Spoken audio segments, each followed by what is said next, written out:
Góðan daginn, gott fólk. Gaman að sjá ykkur. Takk fyrir að koma. Good day, everybody. Very nice to see you. Thank you for coming. My name is Markus Þór Andrésson. I'm Chief Curator here at Reykjavík Art Museum, and I'm very happy and proud to be your host on today's symposium, Visitations, Art, Agency, and Belonging. This event is a closing event for Bryndís Snæbjörnsdóttir and Mark Wilson's project, Visitations, Polar Bears Out of Place, that began in 2019 and is perhaps coming to an end chapter. Or is it? One of the reasons why we're particularly happy to host this event now in our museum is that the fact that Bryndís and Mark, they are exhibiting a part of this project in an exhibition in the building now. It's called Down North, and you can see a part of this project up on the second floor. Now, the contributors of today's program will reflect on shared and disparate themes and approaches to art and the environment. Key themes will be what we see as art's capacity for mischievous disruption and serious catalytic effect in the time of crisis. Furthermore, art's unlimited potential in sparking dynamic connections across the disciplines and fields in science, museums, academia, popular culture, and media. Now we have a series of speakers coming up. We have a couple of them talking about this project in particular to begin with. Then there is a break, and after the break we turn towards our distinguished visitors, Mark Dion and Terike Haapoja. But we're going to start with a welcome from Hulda Stefánsdóttir, Dean of Academic Development in Iceland University of the Arts. And then the artists themselves, Snæbjörnsdóttir Wilson, will share with us their insight into this multidisciplinary project. The program furthermore includes presentations from Visitations curator Æsa Sigurjónsdóttir and co-investigator Kristin Skram. And then, as I say, a short coffee break and Mark Dion and Terike Haapoja after that. As you noticed, we are in English today, international event, so you can see the program printed out on your seats. I hope you enjoy. Let me now welcome to the stage Hulda Stefánsdóttir. She is from the University of the Arts of Iceland. Go for it.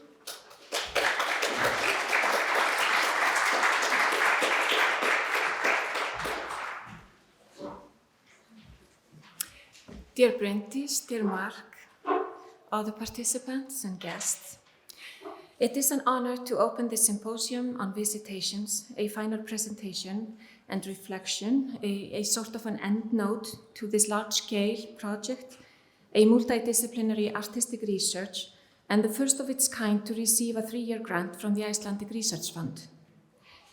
Visitations marked a milestone for us at the Iceland University of the Arts, the project's host institution, as well as for research conducted through and with the methods of artistic practice in this country.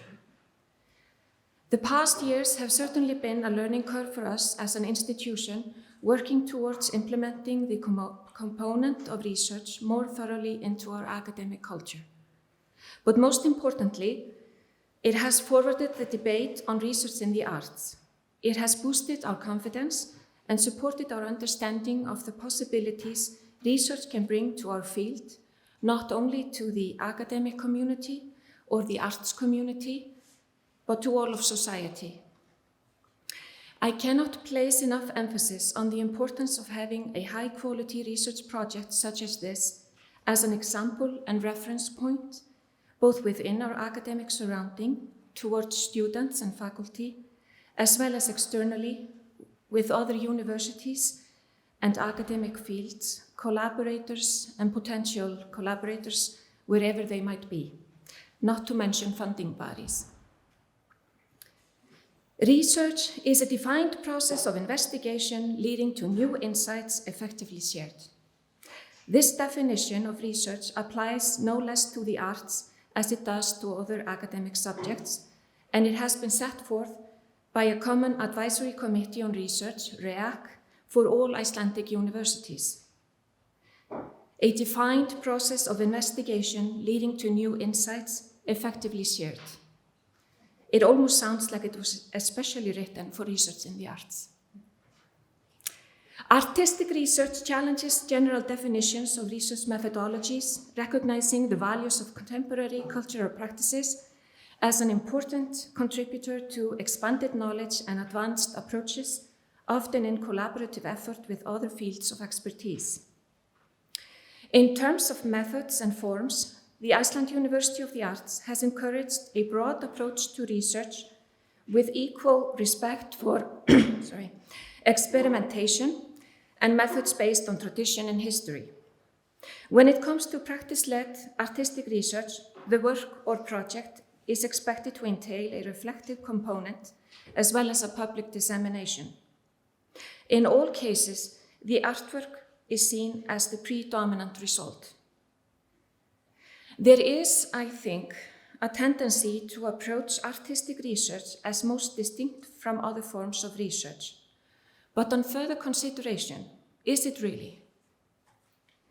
Research is a defined process of investigation leading to new insights effectively shared.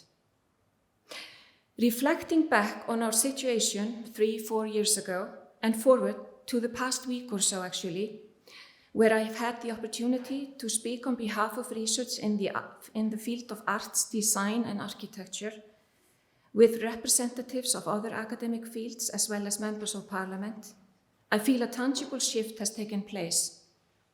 An acknowledgement or even a more thorough understanding of the important perspective research in the arts can bring to the most challenging issues of our times.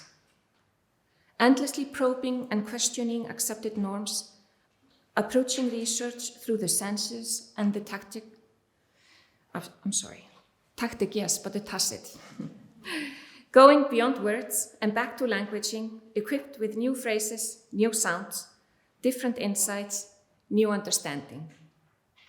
Congratulations to all participants from across the fields of visual art, folkloristics and ethnology, art history and art theory. Thank you. Thank you especially, Bryndís and Mark. I am very much looking forward to spending the afternoon with you all and stay for a while longer in the place of Visitations.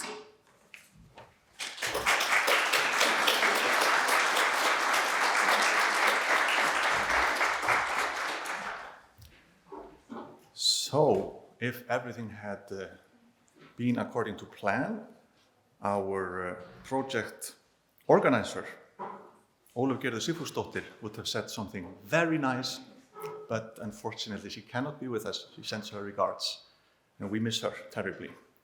But we just go on with the program, and Æsa Sigurjónsdóttir is Associate Professor in Art History, Art Theory, and Curatorial Studies at the University of Iceland. Her research has been focused on contemporary art, art historiography, the art history and theory of photography, visual culture, and curatorial studies, and she has written extensively on these subjects. Now, she is one part of this big project and will share her insight. Æsa, gjörðu svo vel.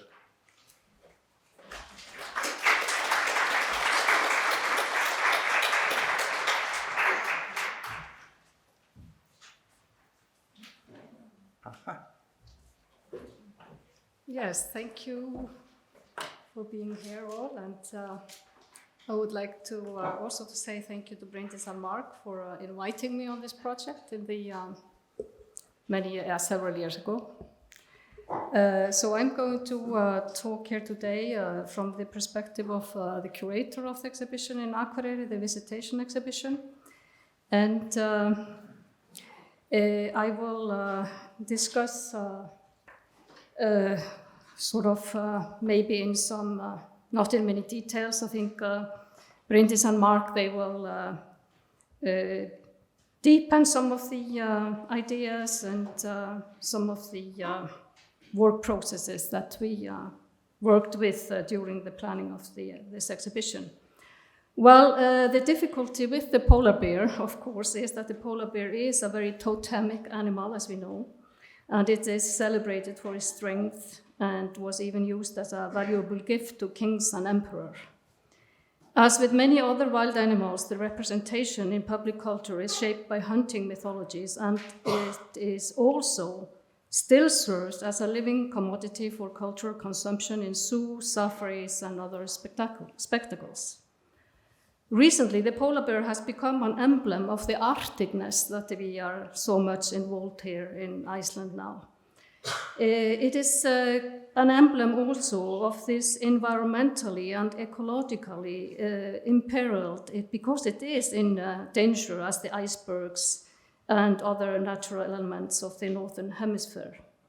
All these references and tropes, they make it complicated to bring the polar bear into the art museum, both as a subject and an object. And this is something we had to face when we organized the exhibition. Bringing the bear into the art space in the form of taxidermy, as Bryndís and Mark did in the project Nanook Flat Out and Blossom, carried out between the years 2001 and 2006, during which they located and photographed 33 taxiderm polar bears conserved in private collections and public institutions in the UK.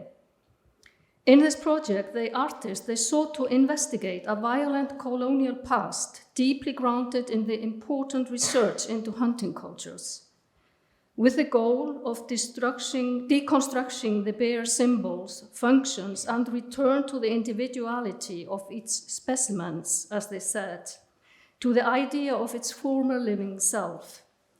It was risky, of course, but it was quite successful, and the project opened up a great variety of discussion and publication, as it addressed directly the animal questions, and they were debated in the early 21st century. However, it was clear from the start that other curatorial strategies would be activated in the Visitation exhibition in the Reykjavík Art Museum that opened in September 2021, or more or less a year ago. Well, again, drawing on real events, in this case, the killing of 2 isolated bears. A male bear that was killed in Þverárfjall on the 3rd June 2008, and the female bear killed in Hraun, 17th of June 2008 also. Similarly, as in their earlier project, the artists, they avoided and they wanted to avoid the spectacle of killing, but focus on the former living self and the multiple interdisciplinary connotation connected to their being. Again, the exhibition and the Visitation project as a whole is of course informed by this artist research-based practices that we've already heard about, grounded in the long-term environmental engagement and research into the Arctic as a kind of a laboratory of climate change. Bryndís and Mark, they examined the bears as they were having kind of a political afterlife in some of these works. Also as a biological specimens in the Icelandic Institute of Natural History, and how all this was activated in the public debate launched by the killing in 2008. The research was structured and framed with the broader context of the history of the polar bear migration in Icelandic coast from the 1880s to 2016. Not in the aim of historicizing the afterlife, but to look at the period rather as a slice from the Anthropocene, if I could say so. The exhibition was mounted in the large wide rooms of the Reykjavík Art Museum, a contemporary art space located only a few kilometers south of the Arctic Circle, and therefore situated close to the geographical locations where several polar bears have landed. The first work in the exhibition, or sort of one of the introduction to the exhibition, we can see it here on the left side of the slide, is called Ursus Maritimus Islandia 1880-2016. It incorporates the impactful visualization of the scale of the phenomenon, its intersection with topographic and folkloric narratives as manifested in the handwritten text that replicate the undulating ocean waves on this rough shore. Maybe not so visible on these slides, I'm sorry. But the prioritization of the Ursine ontology in this work, in the geography and the history of Iceland, is similarly made accessible to the public to the project's interactive digital database located in the entrance of the show. Their visitors can not only locate the time and place of different arrivals on the geographical computer map that you see, but can also read a host of descriptions written by those who witnessed the arrivals. Some were children, some were farmers, seamen, or other inhabitants of these remote areas of Iceland. The accounts include those who killed the bears, sometimes out of fear, or sometimes out of the desire for a trophy, or a desire for its fur. These arrivals, they have indeed all been mapped over a long period of time, and not only did it start with this project, but the mapping of the arrival of the polar bears is a very long process that had been already been done by many natural scientists, also through archaeological finds and in several historical documents. Well, since the 1994, the polar bear is a protected species in Iceland, unless they pose a threat to humans or livestock, I quote. And the last 5 visits between 2008 and 2016, they stirred up a very heated public debate about this powerful animal and how fragile it's become. We know that an adult can measure 2.5 to 3 meters, and it can be more than 500 kilos. So we can see that there is like a shift in attitude, in a public attitude in the 21st century. Well, as I mentioned earlier, it was important for the artist to anchor the killing of the 2 bears within the exhibition space without objectifying them. In early July 2020, they set out on a field trip to North Iceland in order to visit the arrival place of the female polar bear that was killed in Hraun on Skaga, 17th of June. As witnesses to the killing on that day, they retraced the steps of the polar bear and located the exact spot where she had arrived, on the shore. And at this time, they managed to listen to all the stories, or most of the stories of the killing, straight from the farmers who discovered the bear. For the exhibition, her bones, the bones of the female polar bear, along with his, the male polar bear, and there's not necessarily a relationship between those bears, they were borrowed from the Icelandic Institute of Natural History, and their entire skeletal remains, they were actually displayed in the exhibition in heap at the bottom of these 2 custom-built wooden boxes, both identical in size to the boxes that were used in the museum. As I mentioned earlier, the name of these works related to the geographical site, that is Þverárfjall and Hraun. But in another work entitled Edge of the World, scans of the female bones were traced and arranged as graphic representation in the manner of 18th and 19th century natural history atlases to create 15 silk screen prints. This series not only individualizes and separates the bones of the bear, but they turn these clinical displays in a way into poetry by juxtaposing them with an alternate language system, on one hand, the obsolete display of the bear skeleton, and on the other, at the bottom of each print, a title with words taken from sailing and boat construction terminology, such as starboard rudder, compass, and stern. These two different biological and mechanical classification systems, they reflect on the ways that animals have been represented in the context of the historically dominant culture of science that has framed our knowledge and our instrumentalization of the non-human animals. Well, over the last decades, the animal question has been addressed in contemporary art from several interdisciplinary perspectives. The resulting and quite substantial bibliography dealing with human and non-human relations is predicated on ecological thought and the recognition that human and non-human lives have always been entwined. Moreover, the postmodern engagement with a variety of issues connected to the animal world has raised ethical questions and requires different and more integrated knowledges, as Ross Burrell, Terike Haapoja, Carrie Wolf, and others have argued.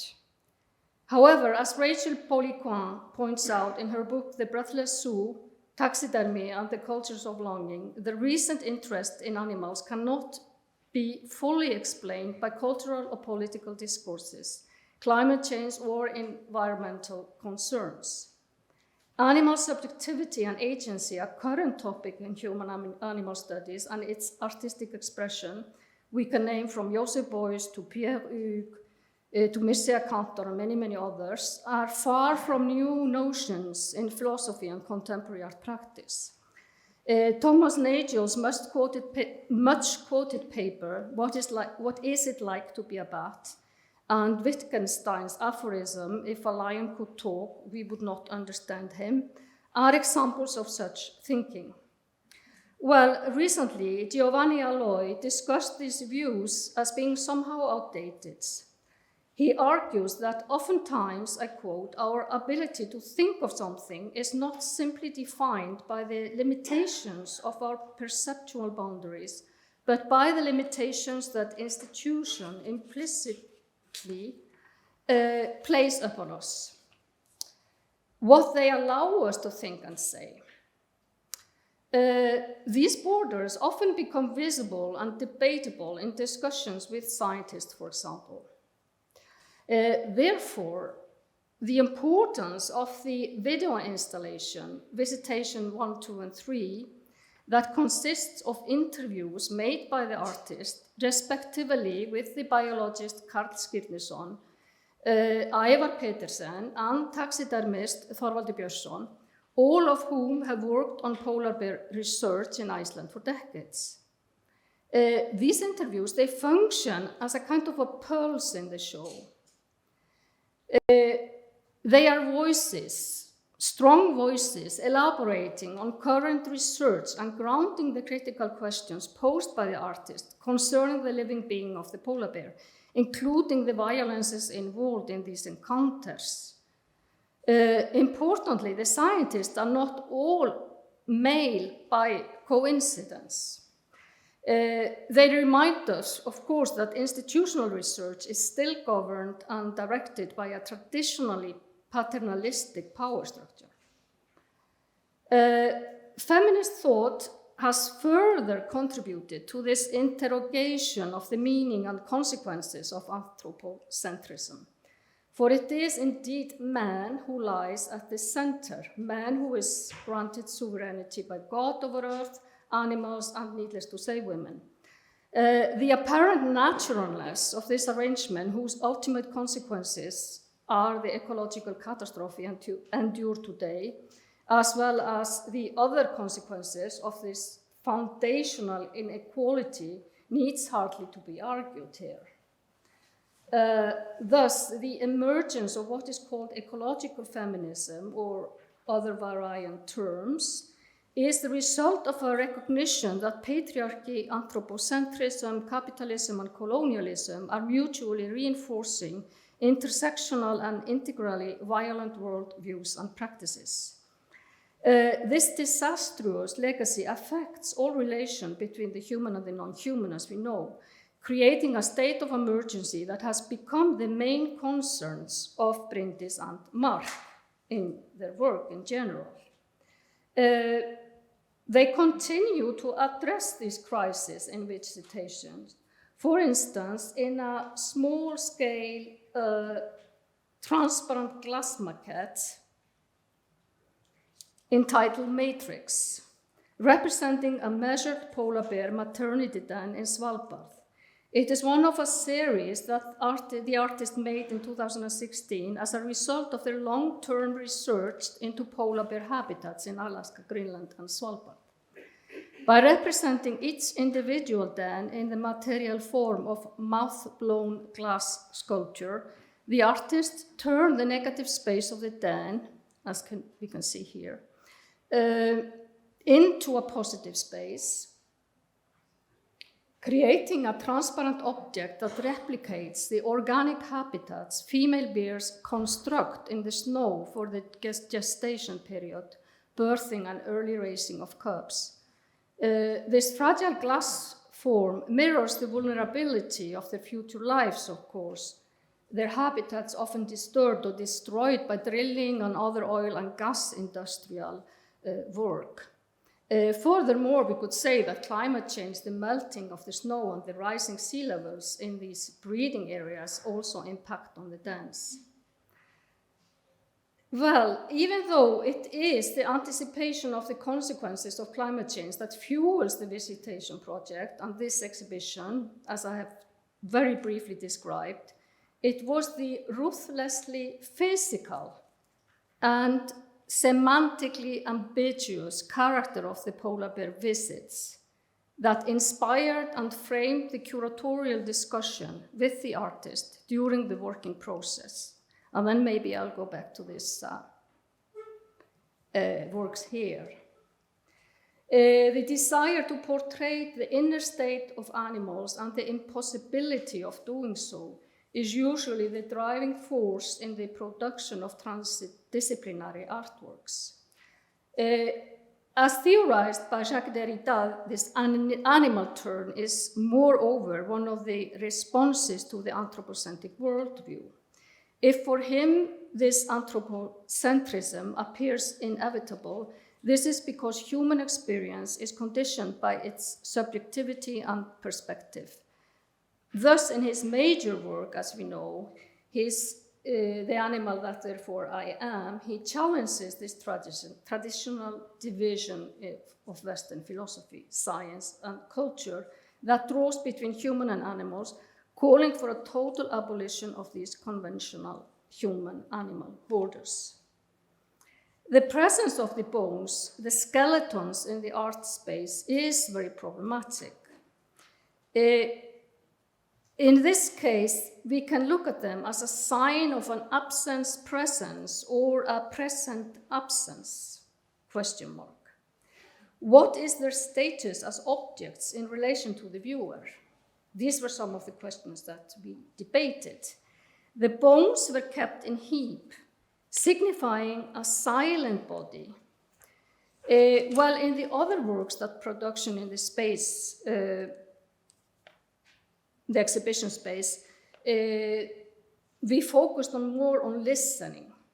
Even the materialization and the dematerialization of the glass den replicas is reflecting upon this production of voices, even though they might seem as silent to the viewer.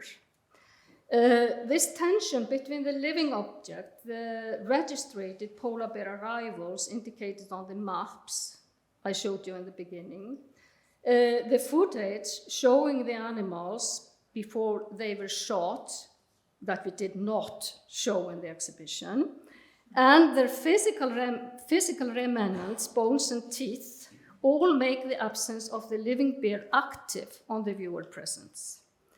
Well, returning to the death of the two polar bears in Þverárfjall and Hraun, we know that they were very chaotic, random, and violent, in keeping with their public representation. Their slaughter reflects not only the fear, but also the excitement of these violent encounters transformed into spectacle when presented on for example, on the TV screen, which we also try to avoid. And here again, we face the problem of representation.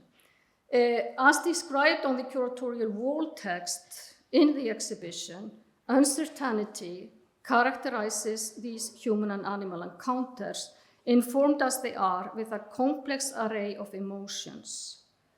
When brought into the museum as a skeleton or in the form of a narrative, the animal never totally escapes, of course, the objectification of display.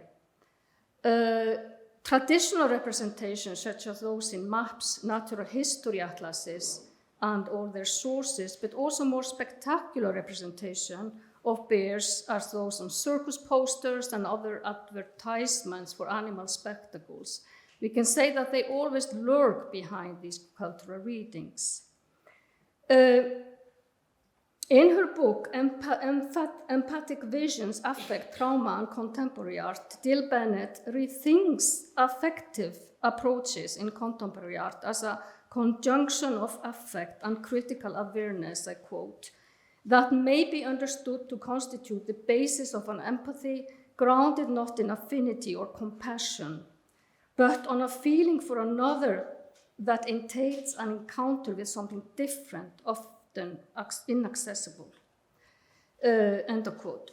This critical empathy, whether in theory or in art, seems, however, inadequate to the issues it addresses.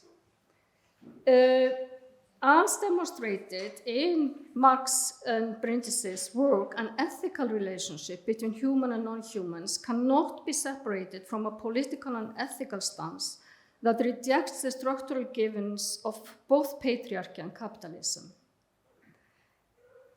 Relationality is, in fact, a key element in all their projects, a method reflected in the research processes through which they gather information and evidence by their contact with specialists, as we have seen and as is represented in the exhibition.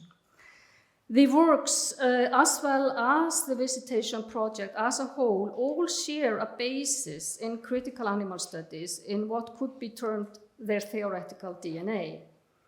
Well, finally, I would like to return to the initial question, that is the title of my work, which is Overcoming Representation with Polar Bears in the Art Museum. And I would like to ask, is it possible to overcome representation? One, in the gallery space, especially when working with a wide cube space, as it is in a beautiful Reykjavík Art Museum. And two, how to follow up or to continue after the show. And this is something we are actually doing now, processing now. Or engage in what has been called post-representational curating. I am curious to hear about how the inhabitants of Anchorage in Alaska interact with the exhibition in Alaska. Will it be different? I should think that the exhibition should provoke different situations and interaction in these very different social and geographical settings. As I have discussed, in this show in Akureyri, we tried to address the curatorial question from many aspects and activate very different voices. But who is the agent? Of course, in all animal studies, the artist, the curator, the visitor are all haunted by one question. Well, what is it like to be a polar bear in this case? All bats, as we referred to the bat earlier here in this talk, they travel far. The polar bear, he does that too. Both are mammals, as humans, and the polar bear creates close relationship with their offspring. Well, as a curator, I still think that the curatorial always has to embody some form of resistance, and I could quote Olivier Marchard, who defines the curatorial function as the organization of a conflict, but I would rather say that the curatorial function, as well as the artist function, is to address the conflict. It has already been said that one characteristic of the post-representational is the redistribution of agency. So again, the challenge is the multiplicity of voices, scientists, farmers, children, hunters, and the voice of the bear in its absence that we try to listen to. We try to listen to it speak. Thank you.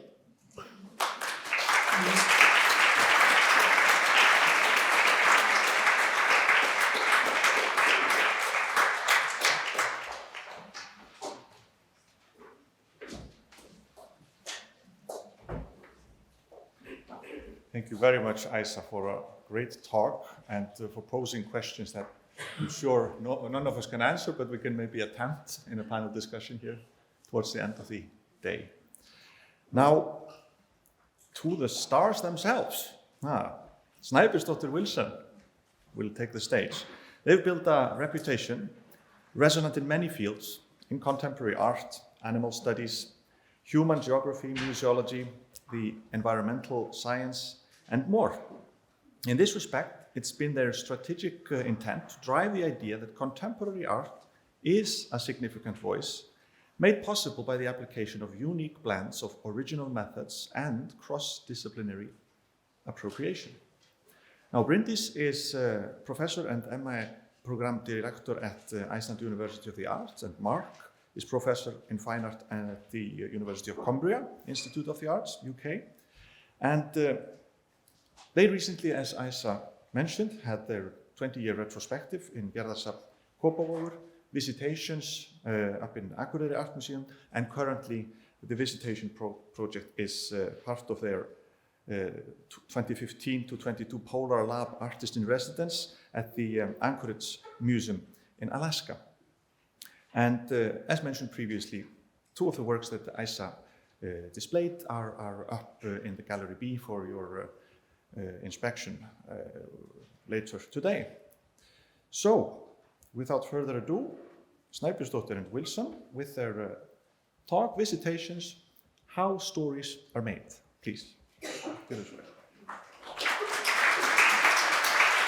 Okay, well, thank you very much. Here we are, finally. And thank you all for have taken part in this project, of course, and thank you for coming here and for hosting, and Hulda for being here and part of the art school.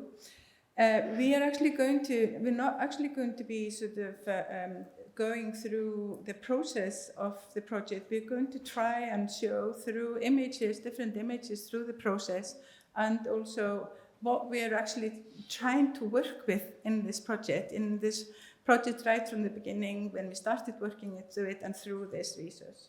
So we wanted to start with this quotation. This is an old quotation from one of our favorite books throughout the years. It's actually from The Lure of the Local by Lucy Lippert. I'm sure many people have actually at some point come across that book. And we put it up here to draw attention to first the problematic assumption that the someone here must be a human.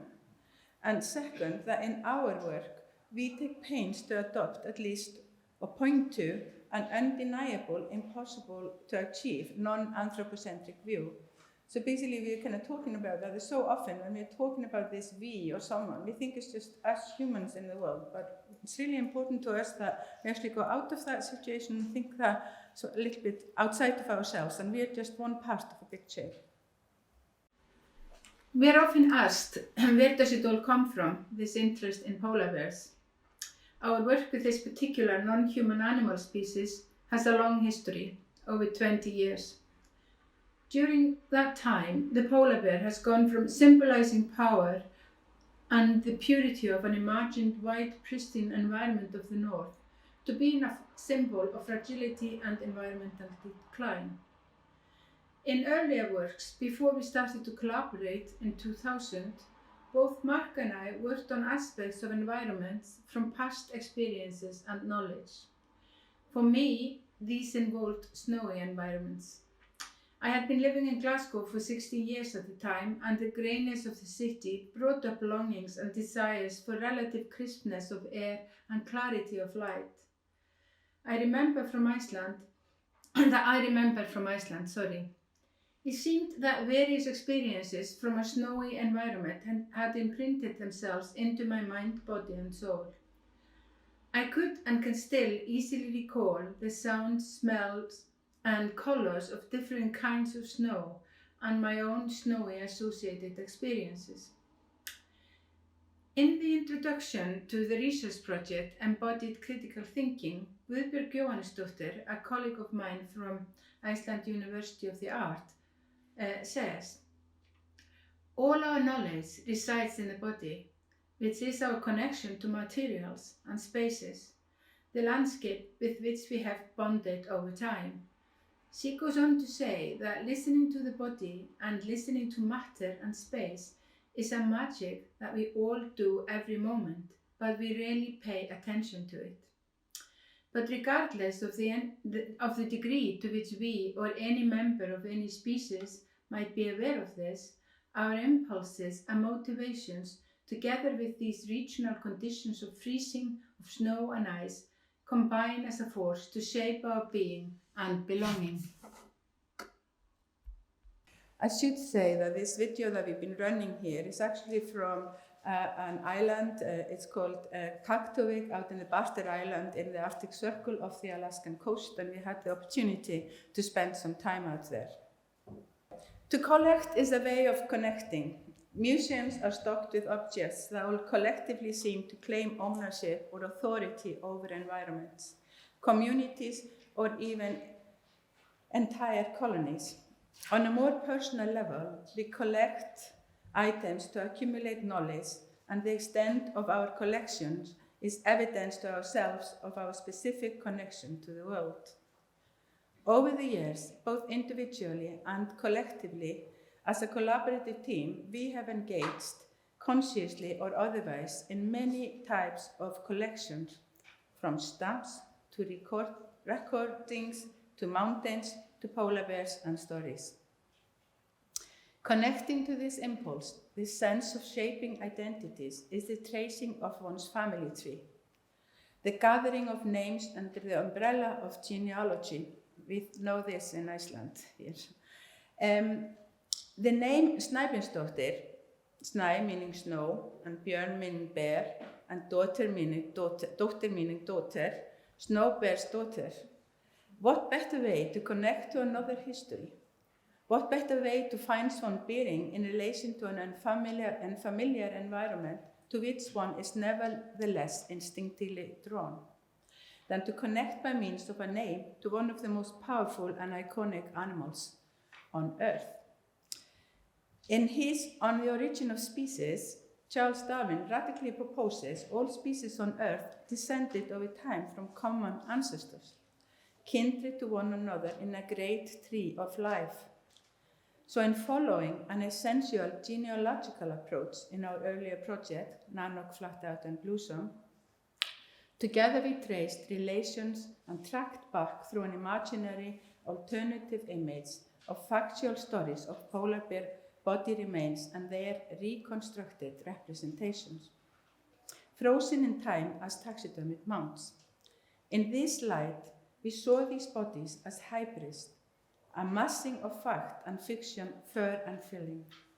But through the project, with the help of keepers of zoological collection, they recorded stories of their cultural lives from the moment of their capture or killing were painstakingly restored.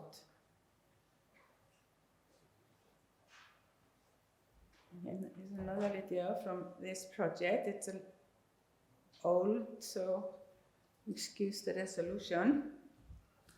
It's you.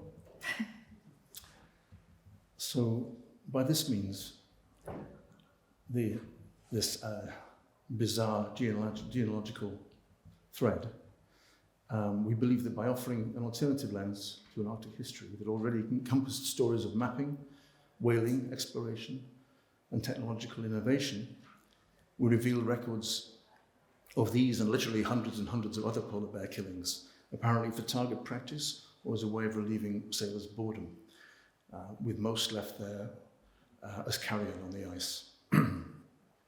Through the processes of art, we carved out an alternative understanding of the history and its incorporation of data or perceived truths.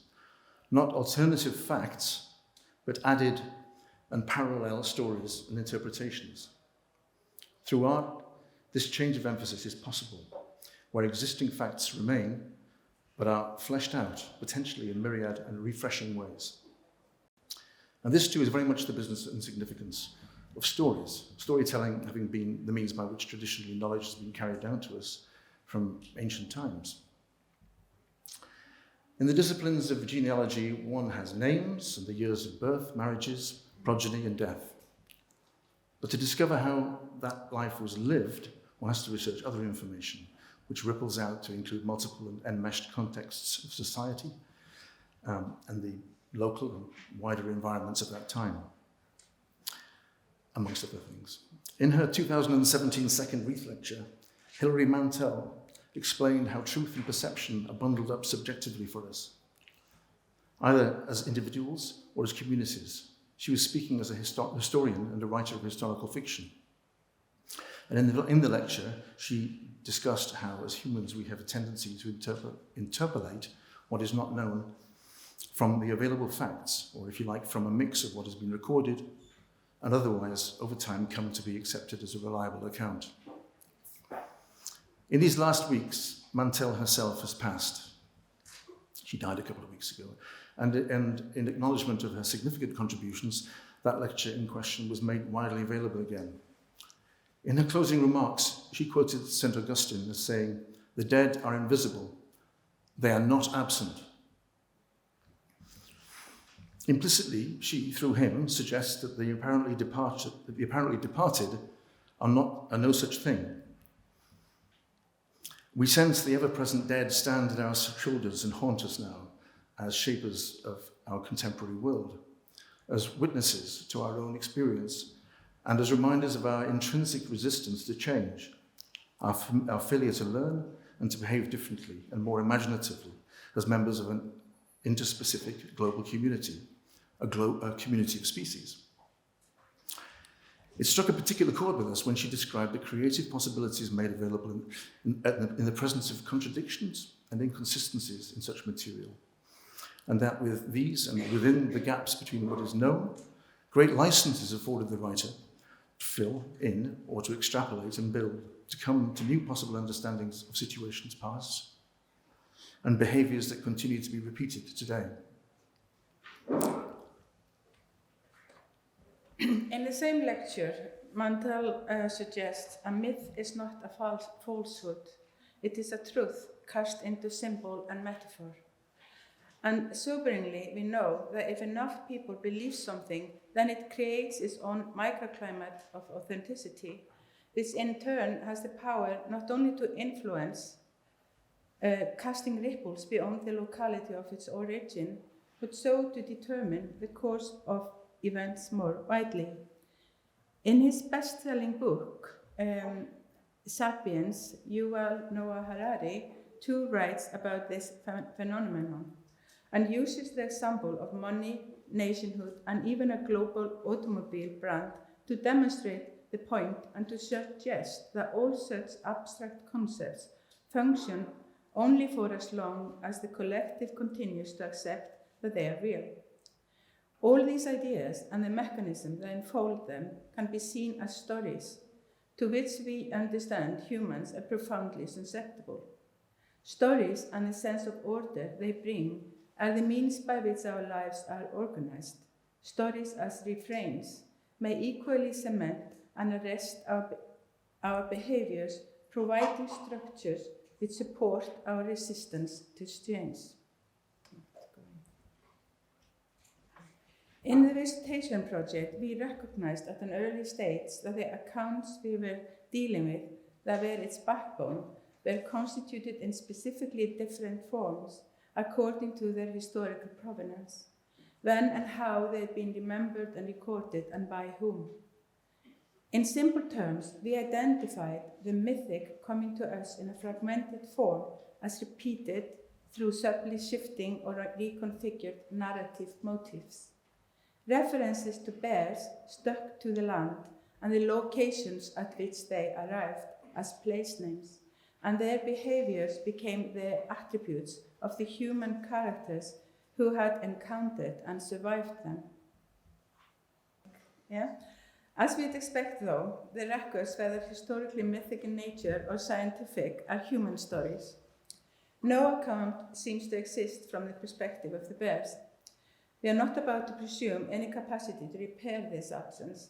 The vacuum exists, and as many of our works and projects, our concern is with destabilizing the assumption brought about through an inevitably anthropocentric bias. In one sense, this is made possible by accepting from the outset that to assume that in these circumstances a single anthropocentric position is simplistic and misleading.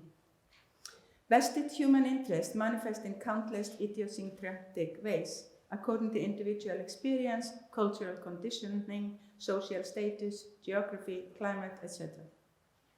So this acceptance can serve in turn to erode or dismantle any ideas of the polarity of human and non-human others. Many years ago, in contemporary art, the term situations was adopted as a way of identifying a nexus of conditions unique in the creation of any event, and used as a way of foregrounding the dynamic relationship between things rather than the constituent things themselves.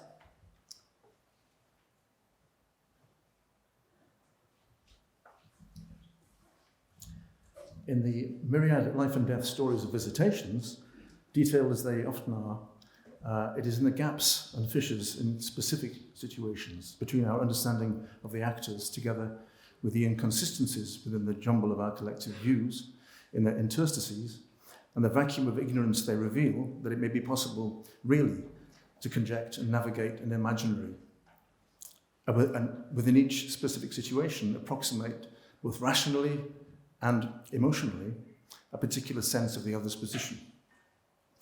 To put it another way, in each story, if each human in the story is stripped of their otherwise presumed existential or symbolic integrity and certitude, and instead is read as a set of unknowns of qualities and capacities beyond the reader's access,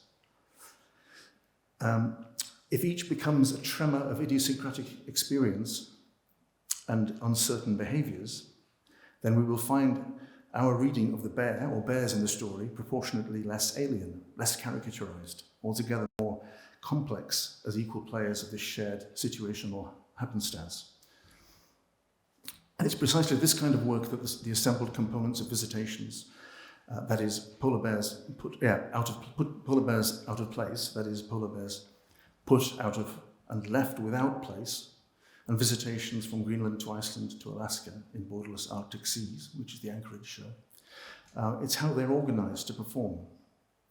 In these multimedia installations, by juxtaposing a series of two-dimensional, three-dimensional, and sonic models, using different arrangements of material and other data, in effect causing disparate languages to collide, each component disturbs the next, disallowing any one element to settle and assume authority or precedence in the audience mind. The stories, as is suggested in some of the titles of individual works, for instance, Time and Again, Time and Tide, and When Once Comes Once Again, as is this one on the right-hand side.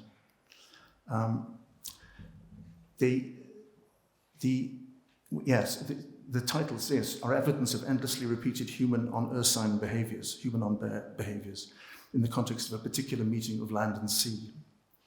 But although we track these events and accounts over the course of 140 years, and the stories themselves stretch back further over 500 years and more, they are reconfigured and presented here within a contemporary context of mass extinction, global warming, ice depletion, and increasingly changed patterns of interspecific migration throughout the Arctic and across the world. Significantly enough, actually, that's just a citation, but I'll leave that out. Here, therefore, we witness increased environmental uncertainty set against patterns of human behavior which persist today in unaltered fashion. So it seems fitting that we attend imaginatively to the seemingly unbridgeable gaps in human environmental and ecological knowledge by inviting audiences to consider why our collective behaviour in this and at myriad other sites remains steadfastly and negligently unchanged. These are amongst the many means by which to counter a situation of crisis and all its implications, with a view to build a global and collective interspecific community.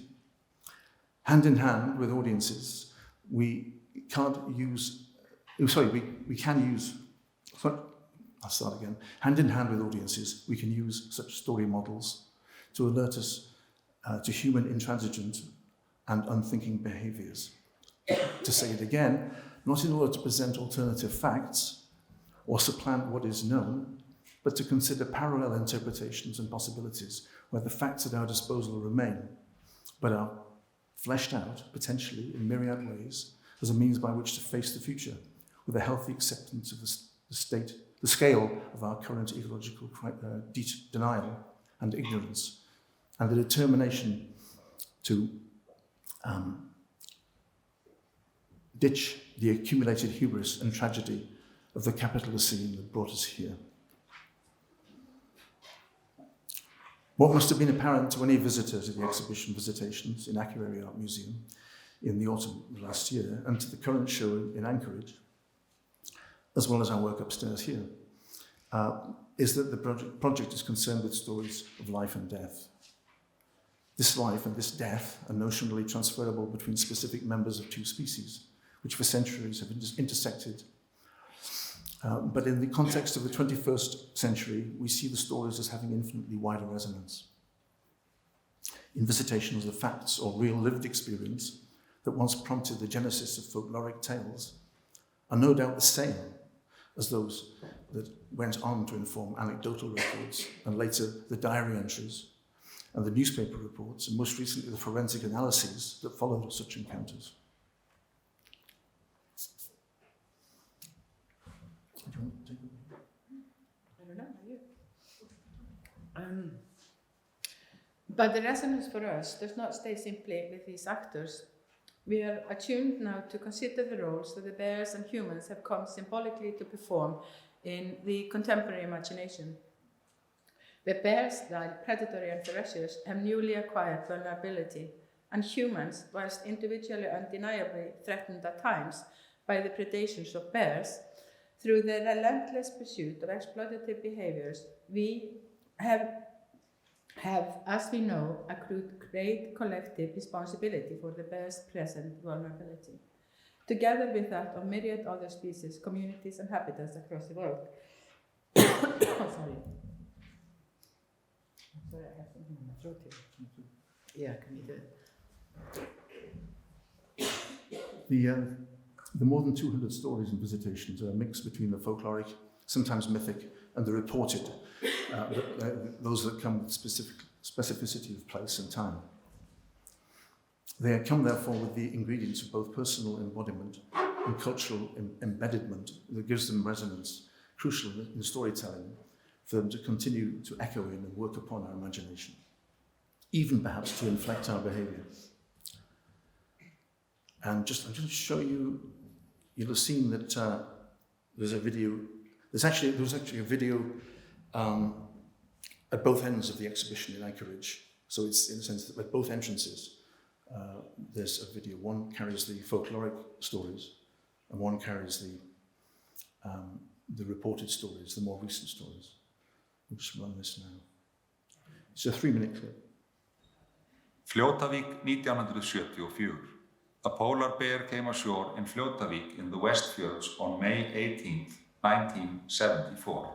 At that time, 2 families owned cottages in Fljótavík, and when the bear arrived, there were 7 of them living in the area. Helgi Geirmundsson, Jón Gunnars, and Ingólfur Eggertsen were in the emergency shelter, 2.5 kilometers from the cottages, and Herborg Vernharðsdóttir, Ingólfur's wife, and their 3 sons were in the other house. Helgi, Jón, and Ingólfur first noticed the bear when they saw him 3 to 4 meters away. On seeing him, they slipped back into the shelter, taking a shotgun with them, but leaving the cartridges behind in Helgi's coat. They closed themselves in and then they hear the bear sniffing outside the door, sensing the three of them inside. They listen to its breath. Next, the bear went through their bags and found oranges and bread. The travel radio caught the bear's attention, and he listened carefully to the music, turning the device upside down. When the bear moved far enough away, Helgi was tempted out to grab his coat, after which they then broke a window in the shelter and shot the bear straight in the head. Helgi has said he has been going to this cottage every summer for as long as he can remember, and had never before taken a firearm with him. Okay, Reykjavík 19. I'll cut it out there. We just stopped because we're late. Yeah. How much time do we have? It's fine, 5 minutes. Okay. That's me. Yes, you. Okay, so it's just showing here all the people who were involved in this project doing something. A project like this, one doesn't do that alone, and we are incredibly grateful to all those who contributed. And so, although it was led by visual art, it has been a cross-disciplinary project with researchers from other disciplines. Kristin Skram did Kristin Skram from folklore and Æsa Sigurðardóttir art history has come up here, and also engaged in their own research and contribution to the overall project. We also had various researchers involved in the project at different stages, and we are very grateful to them, as Maria Dahlberg and Alice Bauer and Katla Kjartansdóttir. And we are also indebted to the contribution of the artists, Maria Sjöpp-Davíðsdóttir, Sabine Fischer and Brian Weiss, because Maria Sjöpp, Sabine and Brian had helped us with mapping the polar bear sightings.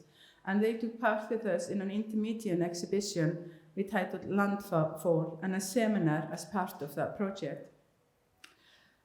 Sabine and Maria also, Maria Sjöpp, they also exhibited our work as part of the exhibition in Reykjavík Art Museum.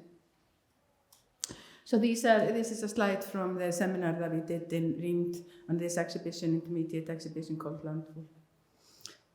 And this slide is just showing what Æsa has referred to before, that it's this interactive station that was in the exhibition in Akureyri, which allowed the public to visit the sightings and to read extracts from the stories of each sighting of a bear and the historical account of it.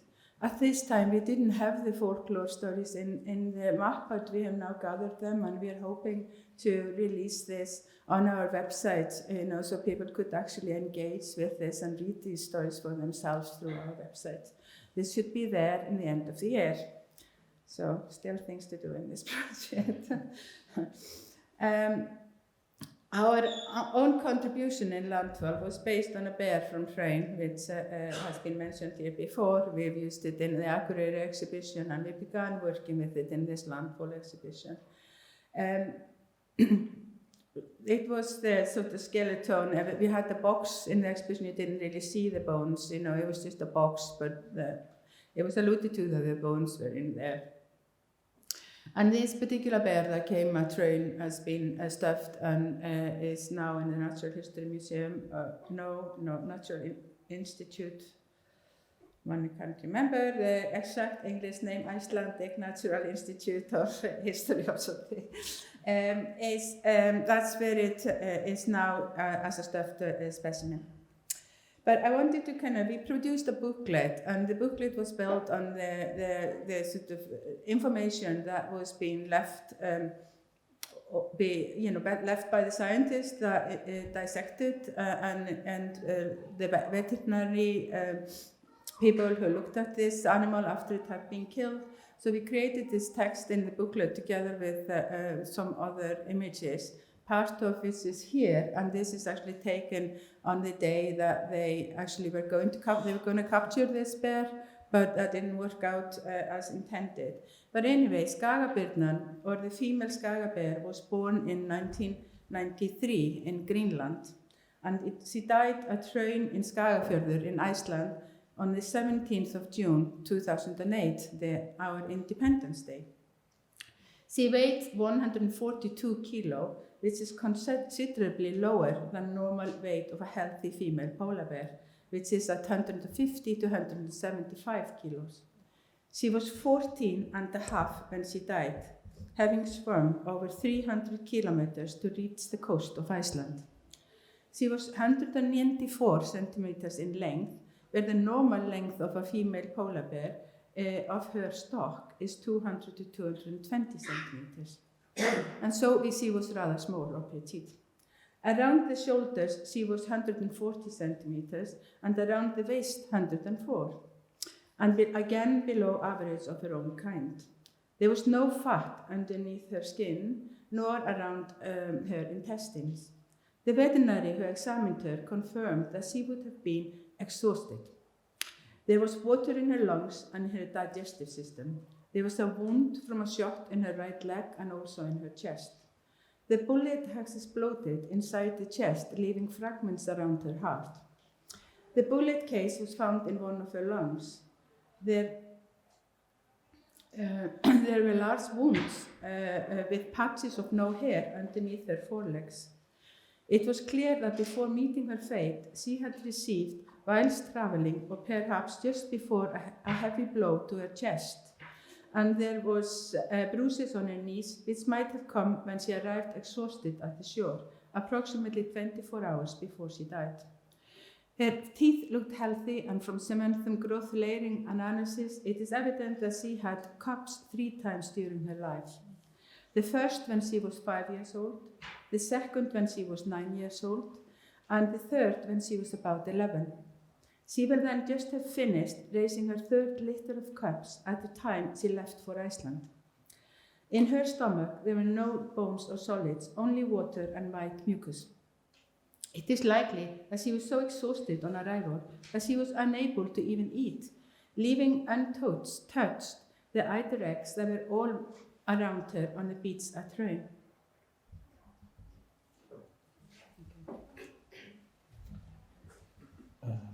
And then in July 2020, 12 years after witnessing the demise of the female bear on the northern shore, we drove away from the Icelandic Institute of Natural History with her bones in the back of the car. Her entire skeleton, in fact everything of her remains that was missing from the taxidermic specimen, which then resided in the municipal office in Blundus, and now is in the entrance of the Institute of Natural History, was sitting behind us in a cardboard box, a surreal moment of great poignancy, and one that continues to haunt us. The experience and ensuing process that led us here to meet again brought no kind of closure, but rather a renewal of the imperative to ask the same question over again, concerning the labour of swimming for over 300 kilometres, like the motivation that drove such migration, concerning her sense of making landfall there in northern Iceland, and the reception she received when her presence was discovered first by a child, and then the circus of chaos and probably generally good intentions, her final breath on the sand.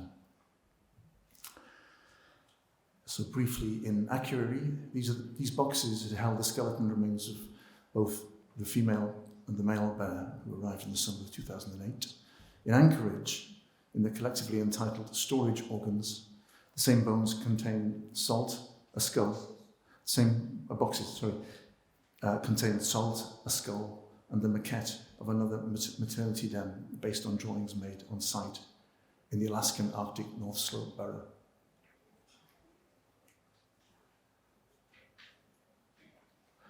Shooting the Messenger, the first version we made of this piece actually belongs to Anchorage Museum. This is on the left here, and was the diptych based on an enlargement of the premolar teeth of the bears, showing the annual cemental growth layers. Each year, a accretion here paralleled with environmental, political, and popular cultural events from those same years of the respective bears' lives. This is the maquette that Isa showed you earlier. All the maquettes are 1/20th scale. So this one was actually the longest. This was about 90 centimeters long, which means that it was I think it's 18 meters. I think this one, huge den. And finally, this is the north entrance to the installation, with the video Time and Tide, from which you just saw and heard an extract. At the south entrance, the partner work, Time and Again, was based on the folkloric stories. And this one was the contemporary reports made of around 150 arrivals since 1881.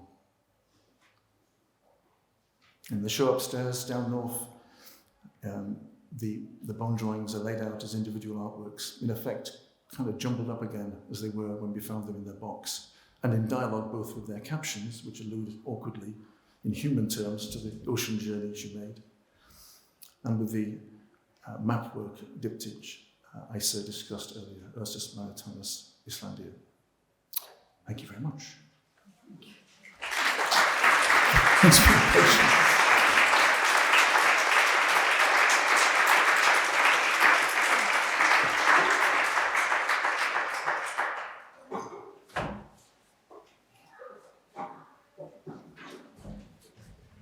Thank you very much, Mr. Wilson and Mrs. Daughter of a Polar Bear. This is such a funny coincidence. Or is it? And for our final talk before the coffee break, we have one of the co-investigators that were mentioned here earlier, Kristin Skram. Kristin is Associate Professor of Folkloristic and Ethnology at the University of Iceland. And his field of study ranges from oral narrative to food and festival, ironic performances to media representations in a variety of cultural spaces, such as the Arctic shores and the city streets. So, without further ado, let me just tell you about the title of his talk, Bear Folk, Out of Place, Narratives of Human Polar Bear Encounters from a Folkloristic Perspective. Thank you. Gjør så vel, Kristin.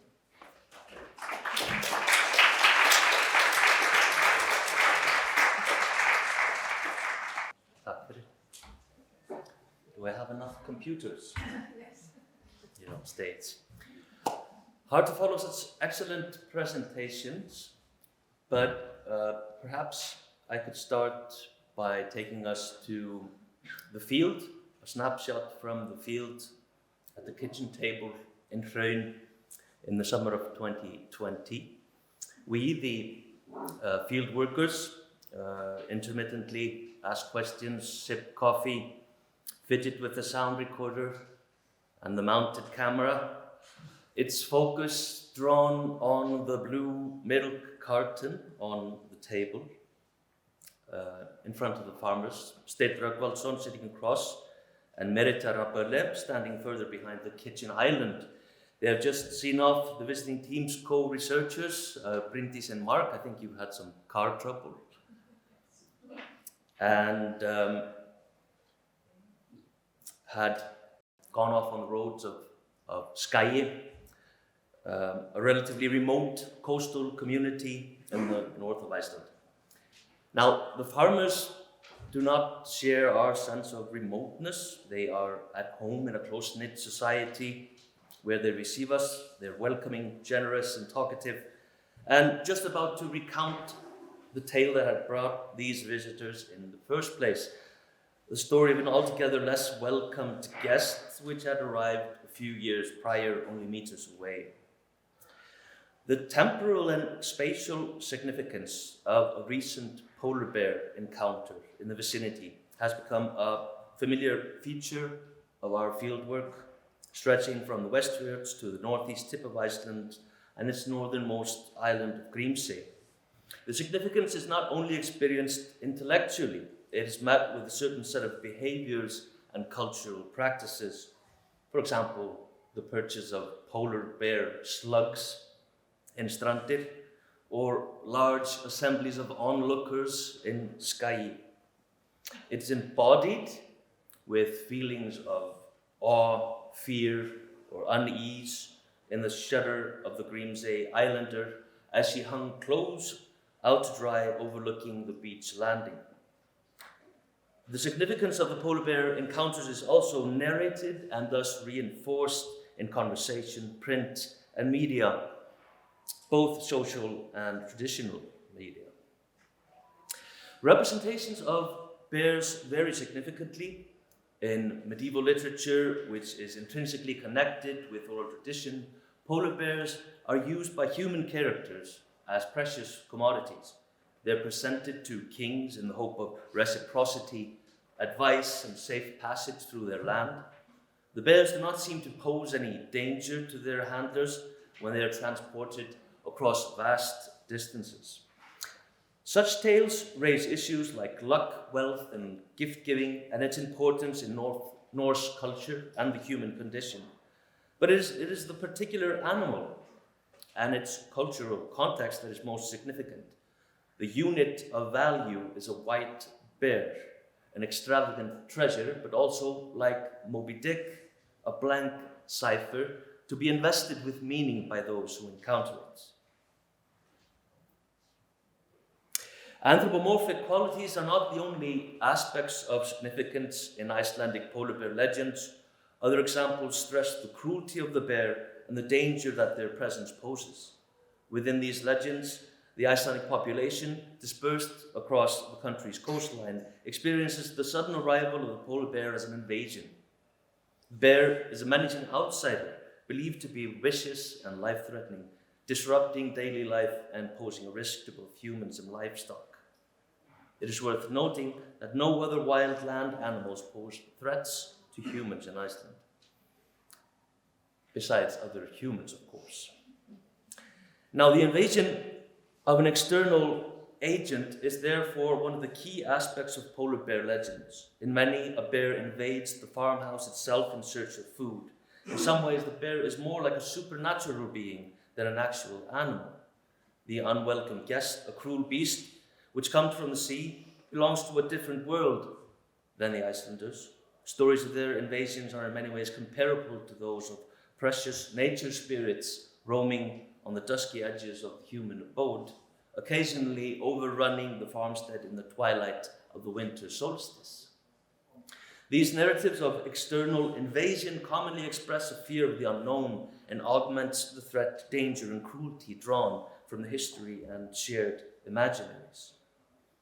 As mentioned, these particular traditions of Icelandic narrative emphasize the cruel nature of the bear. As a character, its chief motive is to kill, eat, and attack the farm's residents, men, women, and children. The narratives are likely to have shaped contemporary views toward polar bear sightings. And in light of this, it is interesting to examine if any historical sources or anecdotal evidence might be found of polar bears actually killing humans. Indeed, narratives of polar bears that may be found in folktale collections and other sources are to a large extent folklore rather than history. One distinguishing feature of these narratives is the general anonymity of the bear's victims. So, considering the intense preoccupation with genealogy that Bryndís mentioned earlier, it is odd that we cannot find named victims. Nevertheless, one cannot rule out the possibility that some accounts of polar bear attacks and their specified locations are based on actual events.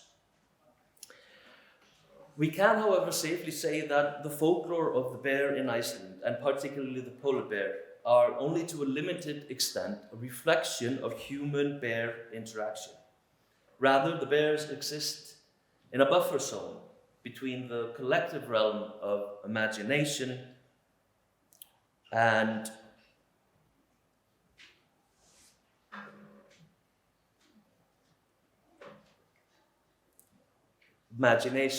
reality.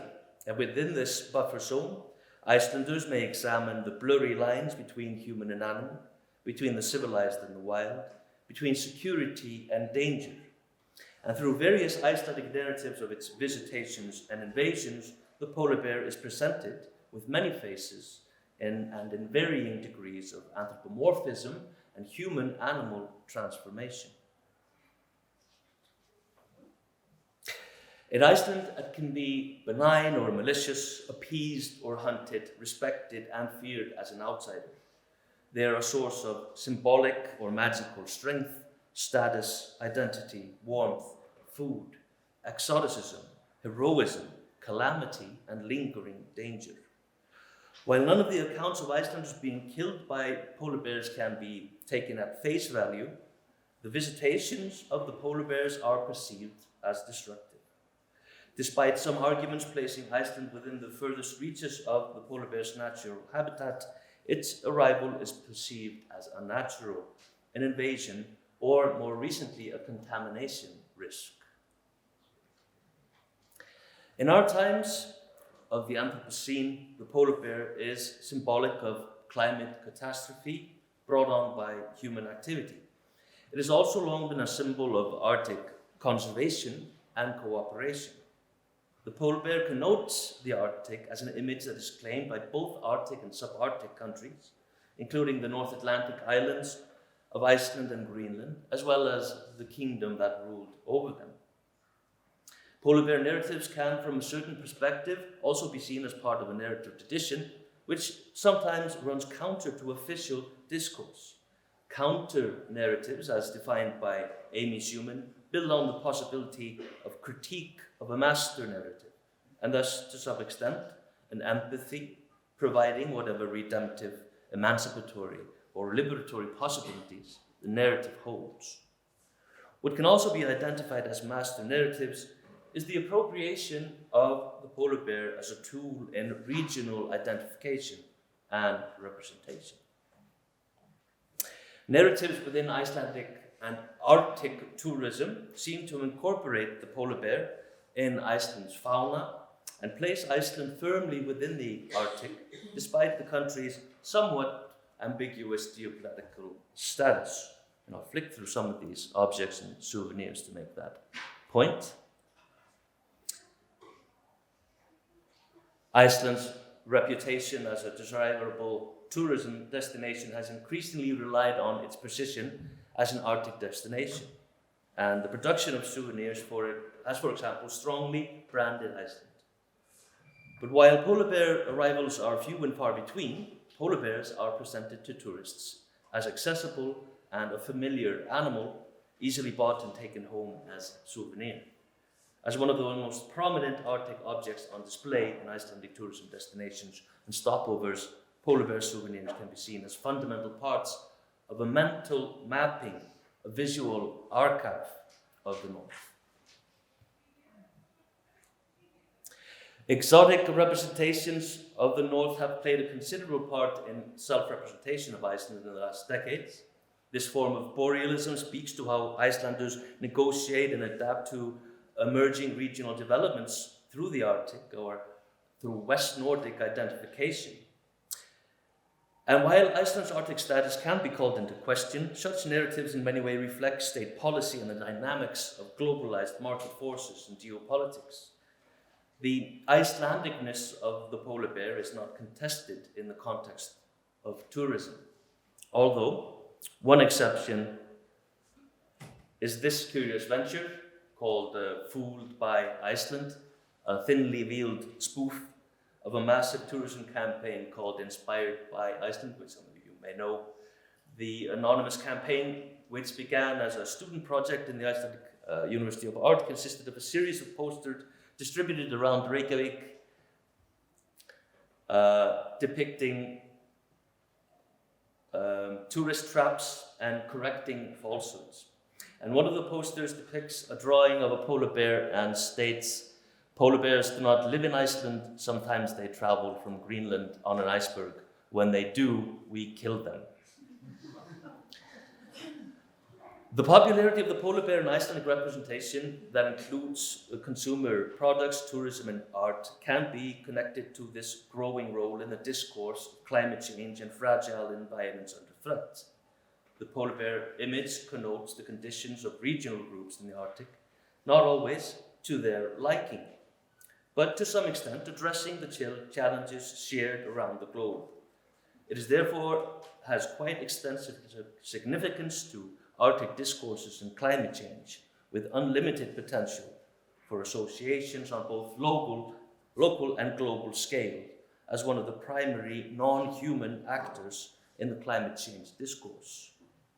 In the Icelandic context, these narratives and counter-narratives debunking common myths and deconstructing associated images of authentic Arctic Iceland position Iceland directly within Arctic discourses.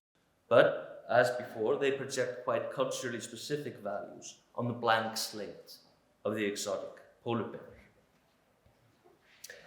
The bear's general lack of agency within the narratives is striking. Yet certain tales suggest certain empathy and even affinity for the bear, which warrants a closer look. These include motifs dealing with human and non-human animal transformations, the bear's cunning, as well as narratives dealing with the bear naming traditions.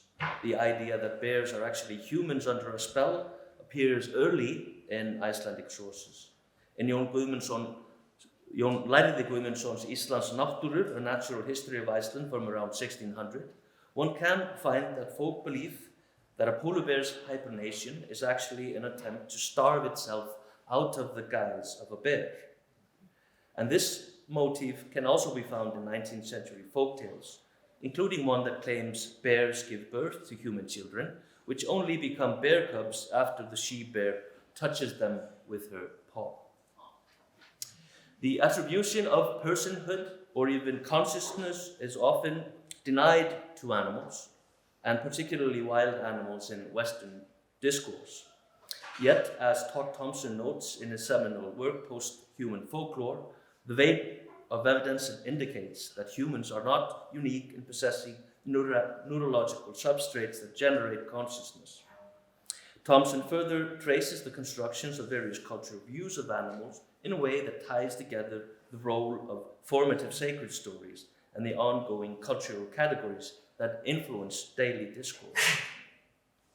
Comparing Abrahamic and Native American mythological traditions, he points to the latter's widespread acceptance of the personhood of animals.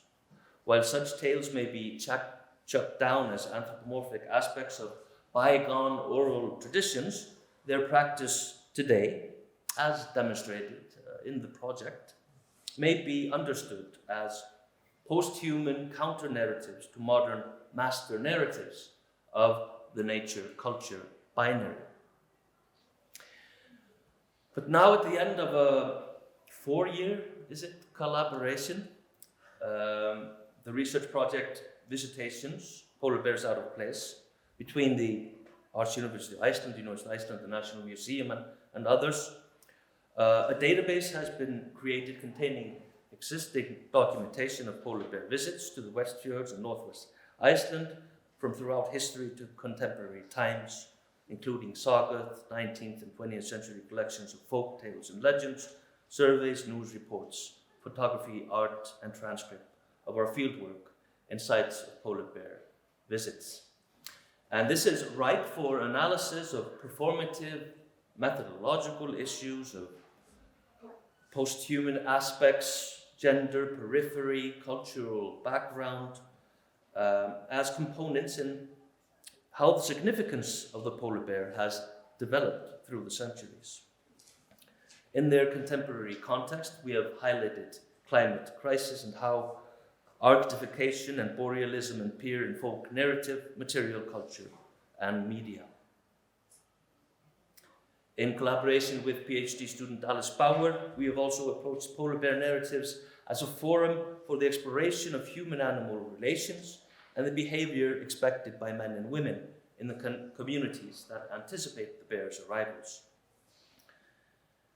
Expanding our analysis to the 21st century context, we incorporate a series of interviews taken during the summer of 2020, while further questioning yet emerging gendered and post-human perspectives on human-polar bear interaction in Iceland and in its interconnected place in the precarious Anthropocene.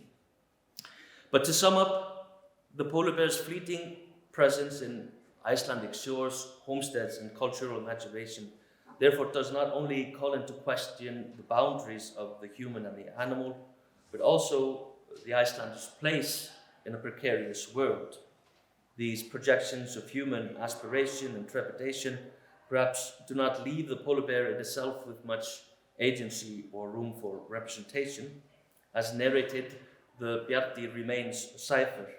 Yet within the corpus of polar bear narratives in Iceland, some may present post-human aspirations played by real and imagined polar bears in both solidifying and subverting social norms and offering counter-narratives to the modern grand narratives of the nature-culture binary. And I'll stop there. Thank you.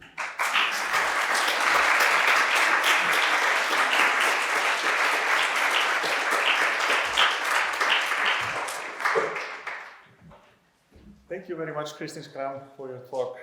Now, I think it's time to stand up and have a cup of coffee or tea upstairs. Just take the steps and grab some refreshments. And let's meet again at 3 o'clock for Mark Dion's and Terike Haapoja's talks and the panel discussion.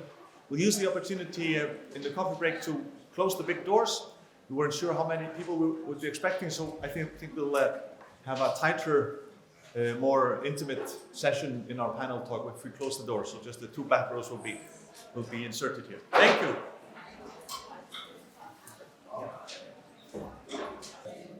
So I think we should just take our seats and let the games begin.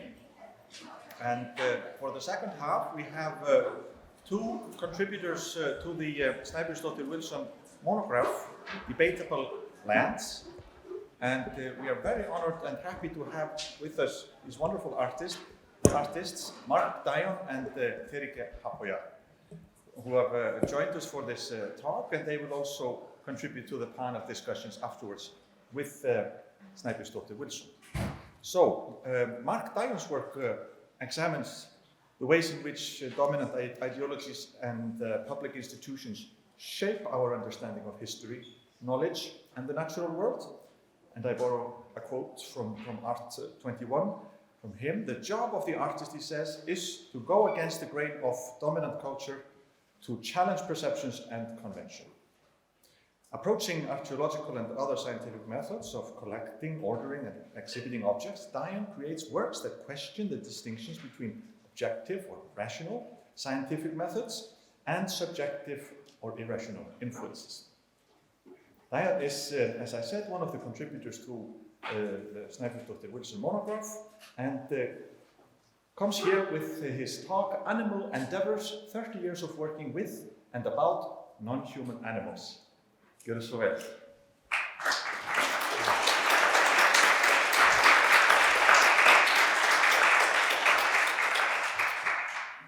This was a very well-organized conference, right? This conference was organized ages ago, so long ago, in fact, that I had to write to Bryndís a couple weeks ago and say, what is this conference about again? And she said, art, agency, and belonging. And I thought, for me, belonging is I want to do something about belonging to a particular community, right? A community of artists who think about non-human animals, a community that Mark and Bryndís are very much an inspiring part of. And so this is very much expresses my love for Mark and Bryndís to do so. Talk just about some of my animal work. And I've been doing work around animal issues for a very long time, and for 30 years or so, with all sorts of animals. What I want to talk about is one of the stickiest things to talk about. Not tar, of course. Tar is very sticky. But I want to speak about some of the projects which involve live animals. All the other projects I've shown you so far represent animals in sculptural form. I want to talk about things where living animals are somehow a part of the project, sometimes whether they like it or not. And so, and some of these projects have a involved process, right? My process is very much based on sight, on going to a place, on visiting a place. And one of the first projects where I'm involving animals, living animals, collaborating sort of with living animals, well, they're not really willing collaborators, animals, was working in 1993 in Antwerp. And it's very funny because I just wasn't exactly sure of the year, so I just looked it up on Google, and I also found out that I'm categorized as a neo-Dada artist. And I am many things, but a neo-Dada artist is not one of them. So the site always tells me what to do as an artist. It's really my way forward. It's nothing happens before I have a site. And that's really where the research process begins. And in this case, the research project began, and I was invited to Antwerp, and I arrived very late and woke up in the morning in a hotel, and it sounded like I was in the middle of a tropical forest. There were just tremendous amounts of bird song early in the morning, and it was the most uncanny experience because it was right in the middle of Antwerp. And I looked out the window, and outside it looked like there was a flea market, but it wasn't a flea market, it was actually the bird market. And Antwerp is a place where there's a very long-term, very dedicated bird market that goes all the way back to the Golden Age. And so, with an incredible history, I'm happy to say this doesn't exist anymore, or not to that extent anymore, because of Belgium joining the European Union, and a lot of rules protecting birds are, change the nature of this place. So birds were very much on my mind as I visited the museum in Antwerp and saw paintings by my very favorite painter, Franz Schneiders, a Golden Age painter who worked, of course he's known for doing all of the animals in Rubens' paintings, and Rubens, of course, doing all the people in Franz Schneider's paintings.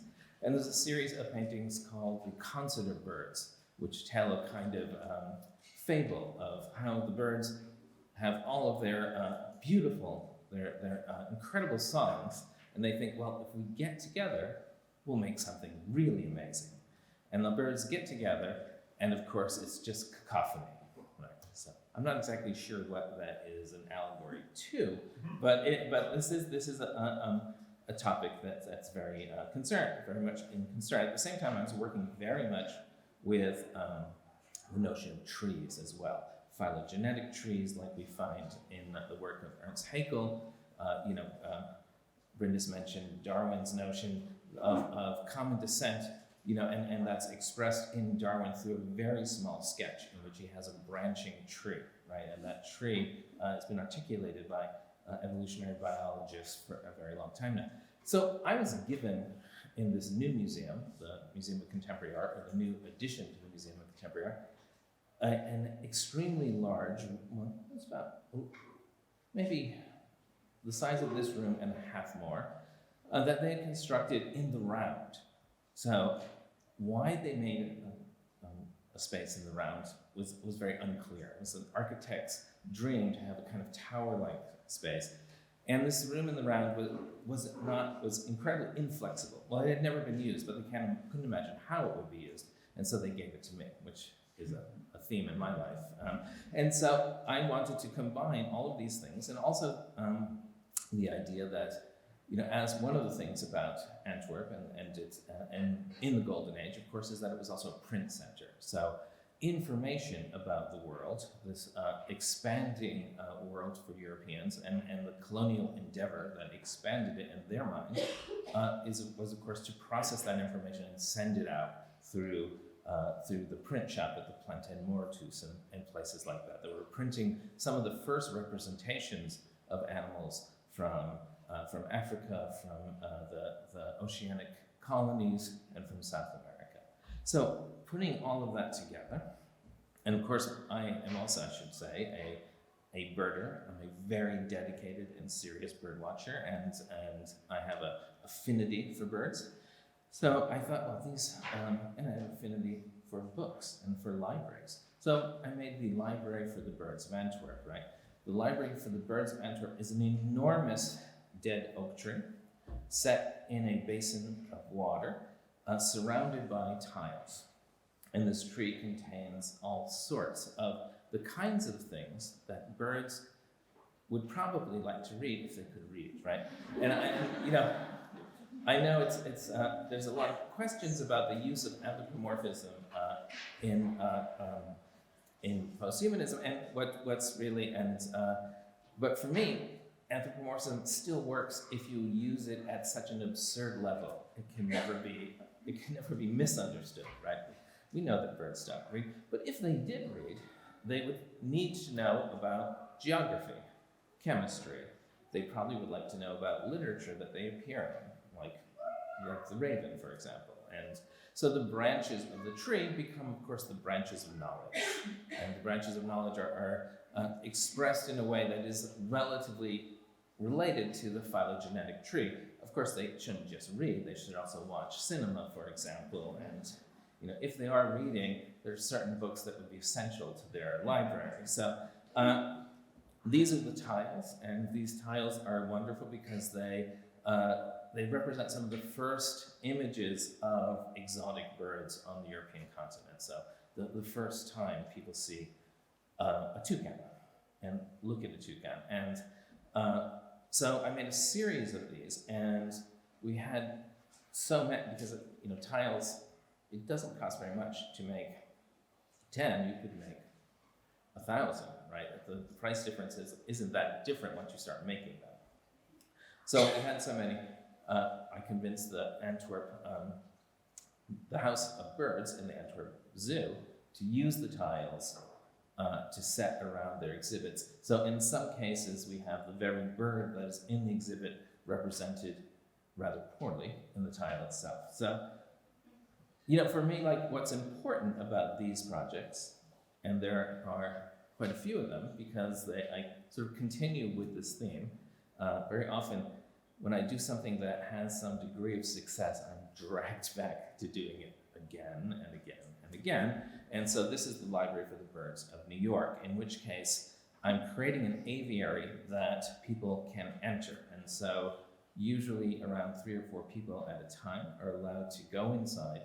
And in this case, because of the scale of the tree in Library for the Birds of Antwerp, we had, there were 9 different species in the Antwerp piece. In this case, there's really only 2 species, but the intimacy that the viewer has with these birds can be very close, right? And you can spend a lot of time in this room getting to know the bird, and it takes very little time to understand that these birds are individuals, right? That they may be all the same species. They might be zebra finches or canaries, but if you are there for even a few minutes, you realize there are brave zebra finches. There are shy zebra finches. There are zebra finches who are very busy in constructing nests. There are zebra finches who are utterly indifferent. There are zebra finches who are terrified. They are individuals, and they're not wind-up toys. They're not identical carbon copies of each other, but the more you encounter them, the more you're able to see that individual expression in each of them. And of course, this is a very sculptural piece. You move around it, and you see things that are the threat to birds, things that are the saviors of birds, things that birds desire, things that birds should know about. There's lots of books about cats and kittens, for example, and in general, there are a lot of books about cats and kittens. And so you see that also the library is not in perfect state, right? It's a library that is in crisis, that things are falling apart as well. There were also photographs of people who have done positive things for birds, and the birds, of course, are very loud. So I'm sure people are going to ask where the birds come from, and maybe I'll save that for later. But the birds, let me just tell you this, that where they come from is not as nice as this, right? This is a spa for these birds. These birds, I'm afraid, will never, these birds are many, many, many generations in captivity.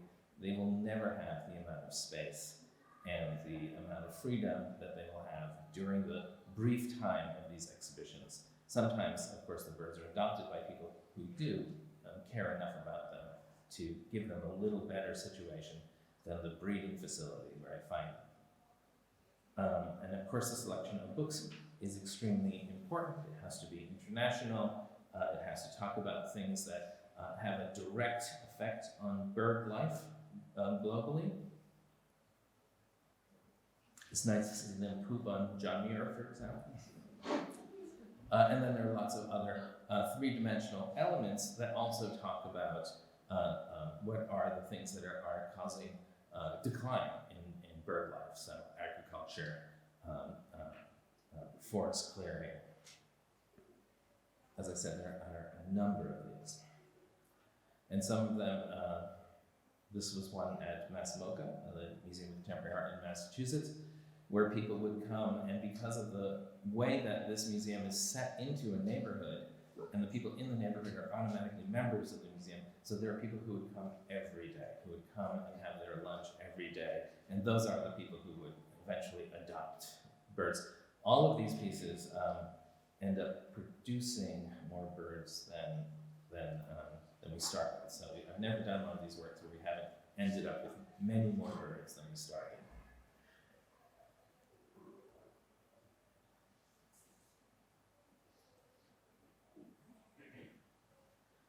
Sure included a lot of images in this piece. So, not all of the animals I work with that are living are vertebrates. Of course, I work a lot with the unseen world, the world of invertebrates, and which includes not only animals but plants and fungi as well. So, I've done a series of projects in Germany that really started with a work called the Great Munich Bug Hunt. This is not the Great Munich Bug Hunt. But the Great Munich Bug Hunt was in some way a sort of critique of the hygienic nature of German forestry, right? So Germany loves to boast about how large their forests are, but these are not really forests. These are tree farms that are incredibly managed and are very hygienically treated. So something like a dead tree is considered not an asset to the forest, as it would be if you were an ecologist, but really a problem for the forest because it may harbor insects that will cause harm to the product, which is trees, right? So I worked with a team of entomologists. We brought a tree inside and we did a kind of investigation on who was living in, on, and around the tree. So you could see that a dead tree is, in terms of ecology, a dead tree is an incredibly productive thing to have. So I also wanted to frame one of those within the Hofgarten in Düsseldorf, which is the sort of central part of Düsseldorf, in this forest, which is a sort of cathedral birch forest. So it looks like all the trees are exactly the same age. They were planted, not surprisingly, in 1946, and they all are incredibly high. It feels like a transcendentalist cathedral, and there's no sign that any of these trees age or die or anything happens to them, right? So they're specimen trees. So I wanted to include a tree that was not a specimen tree. It's a dead tree, a dead plane tree, which is teeming with life, right? So putting it into a greenhouse, again, surrounding, in this case, with tiles that depict some of the things that live in, on, and around the tree. And this was a project that, when it first emerged, was incredibly vibrant, and there were lots of expressions of fungi. There were lots of competing colonies of ants. There were all sorts of things going on.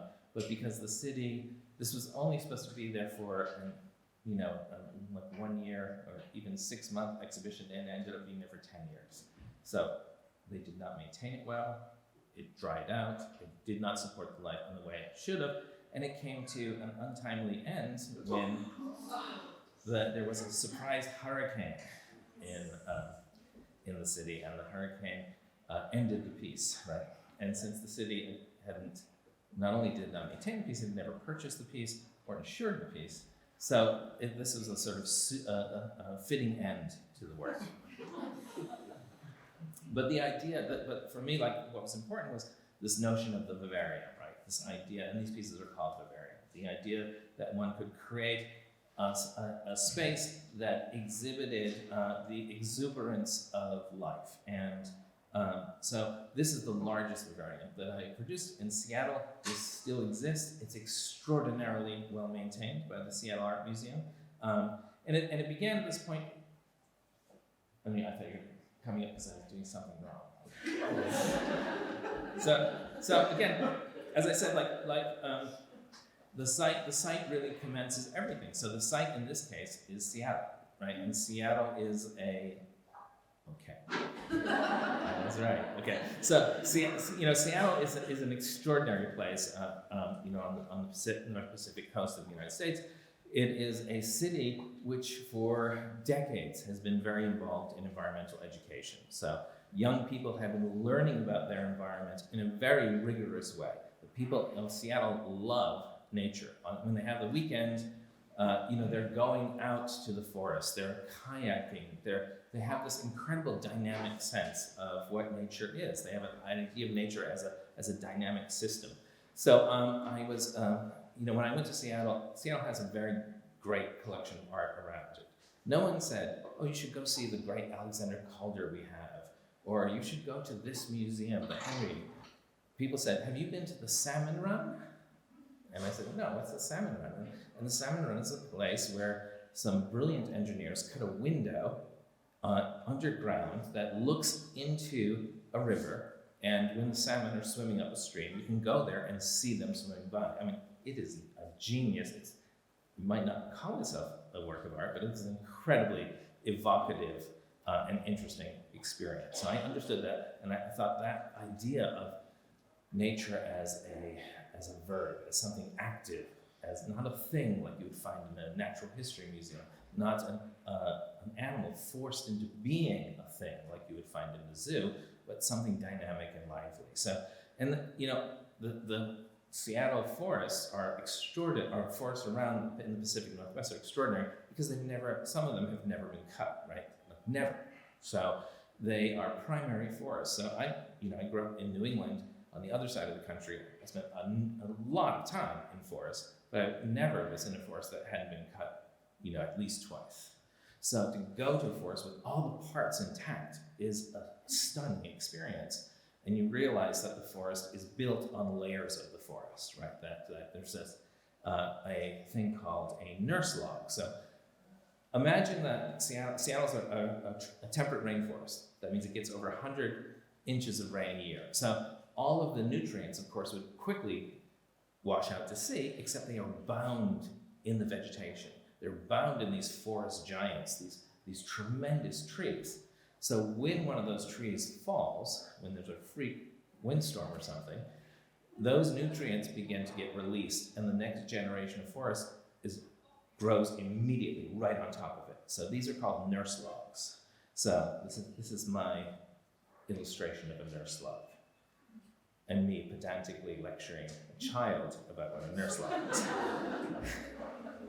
So I wanted to take a nurse log from the forest and bring it back into Seattle. Seattle is an incredibly young city. Like the entire Western or European settlement of Seattle is all post-photography.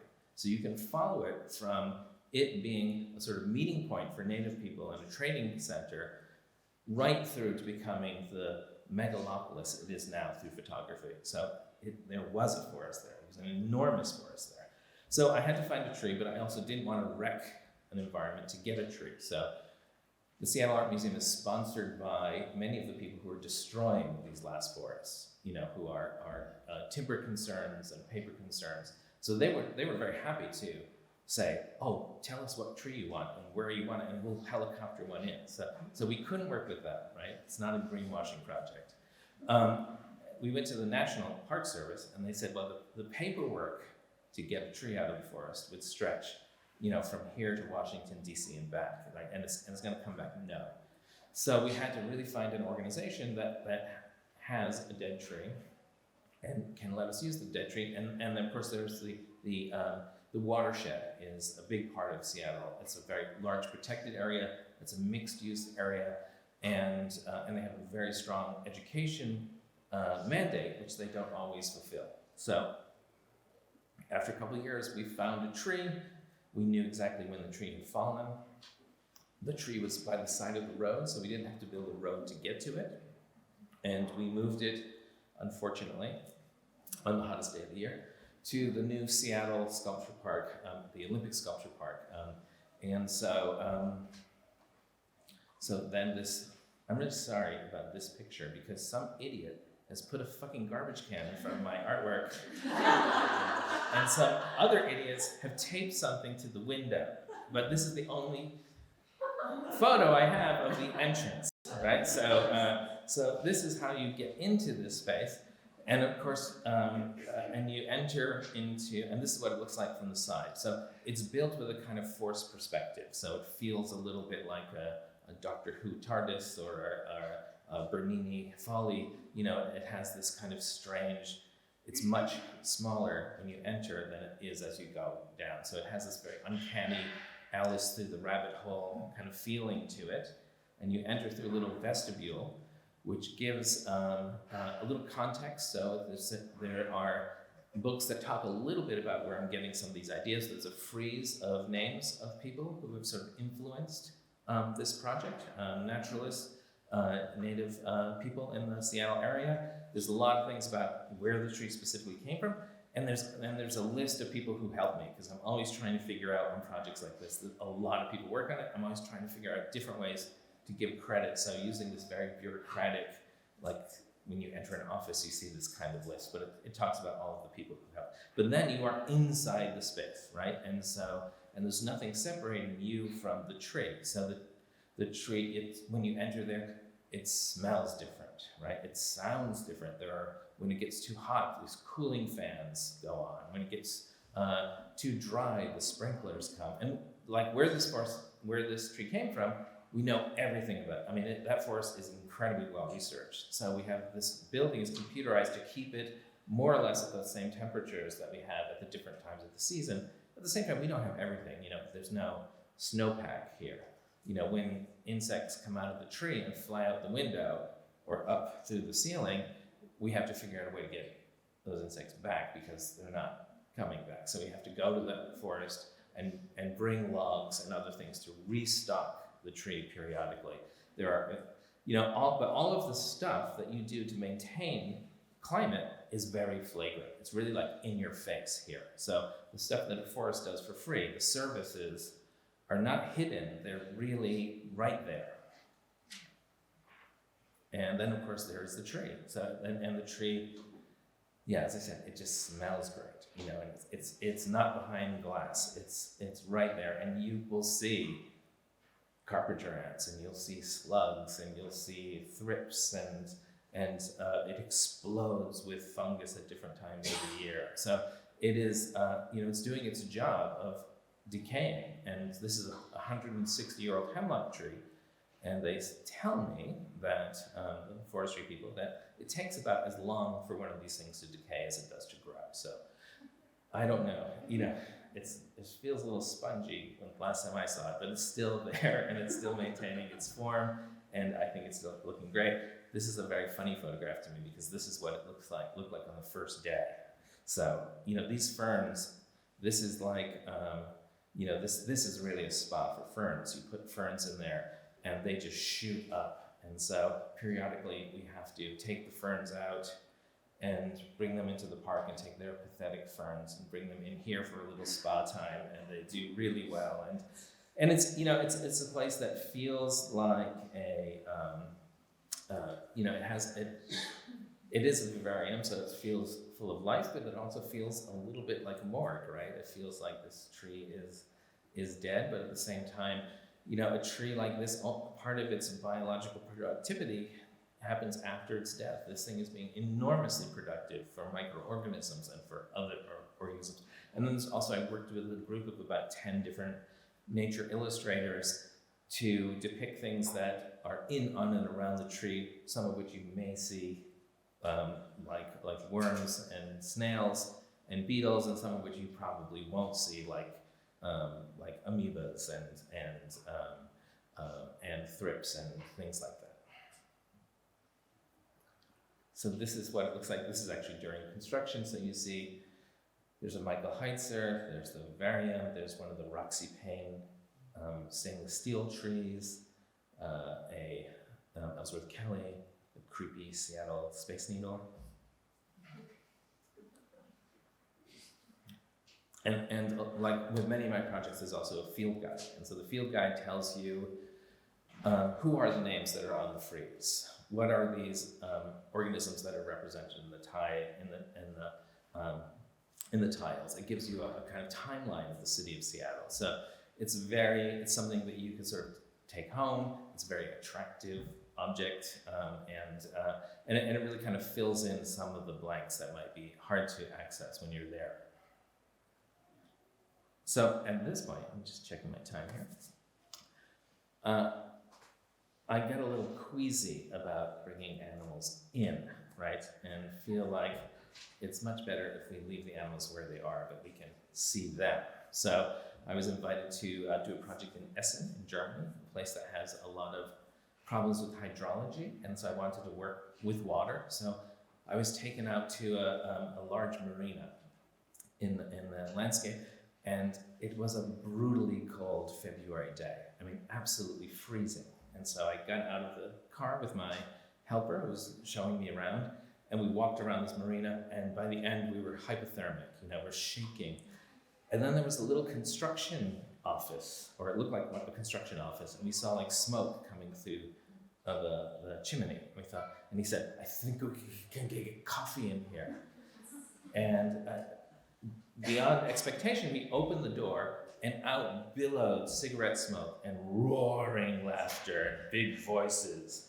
And we went in, and like the walls of this place had once been white, but now they were like caramel color from years of cigarette smoking. And there was a bar, and there were pinup girl pictures behind the bar, and there was like picnic tables and men laughing and slapping. And we're like, what the hell? I mean, this is 9 o'clock in the morning. It's like, so what is this place? And they said, oh, this is the Fisherman's Club. I said, the Fisherman's Club? Like, when is fishing season? I said, oh, usually around mid-April. I said, so you guys get together and because of your love of fish, and you hang out and tell stories. And they're like, yeah. So I said, okay, now I know what I want to do. I want to make a competitive club, but not for machos, but for dandies. And so I worked with the Department of Sanitation, and they gave me a very large oxygen tank that used to pump oxygen into the sewage treatment plant. It's not used anymore. And the apprentices, they built me a hobbit door and a turret, and we created a space where, that we call the Amateur Ornithologist Club. And the Amateur Ornithologist Club, of course, is a place where gentlefolk can get and discuss about birds. So if you bring your lunch, you can dine on our bird-themed china and drink from our bird-themed cups and saucers. You can lounge on our bird claw furniture. There's lots of optics there. There is usually an attendant, and she or he will help introduce you to the fine art of bird identification. There's a frieze of people who have done a lot for birds, and of course, lots of books, lots of advice, lots of clothes in case the weather's bad. But it is still a club, so it is about smoking and drinking as well. So you can do those things, but you can only drink Grey Goose, wild turkey, cockspur, famous grouse, parrot, bay, rum, and of course you can only smoke larks.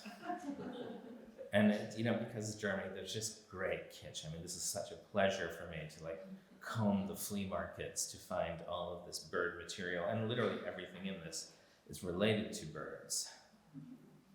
And so this started a whole series of bird-oriented projects, wanting to find excuses, find ways to have people transport me to other parts of the world so I could look at birds and somehow deduct my taxes as a business expense. So I was sent to Folkestone. Folkestone is this town in England. Folkestone is on the coast. This is where British people used to go for vacations before they discovered Ibiza, right? And places like that.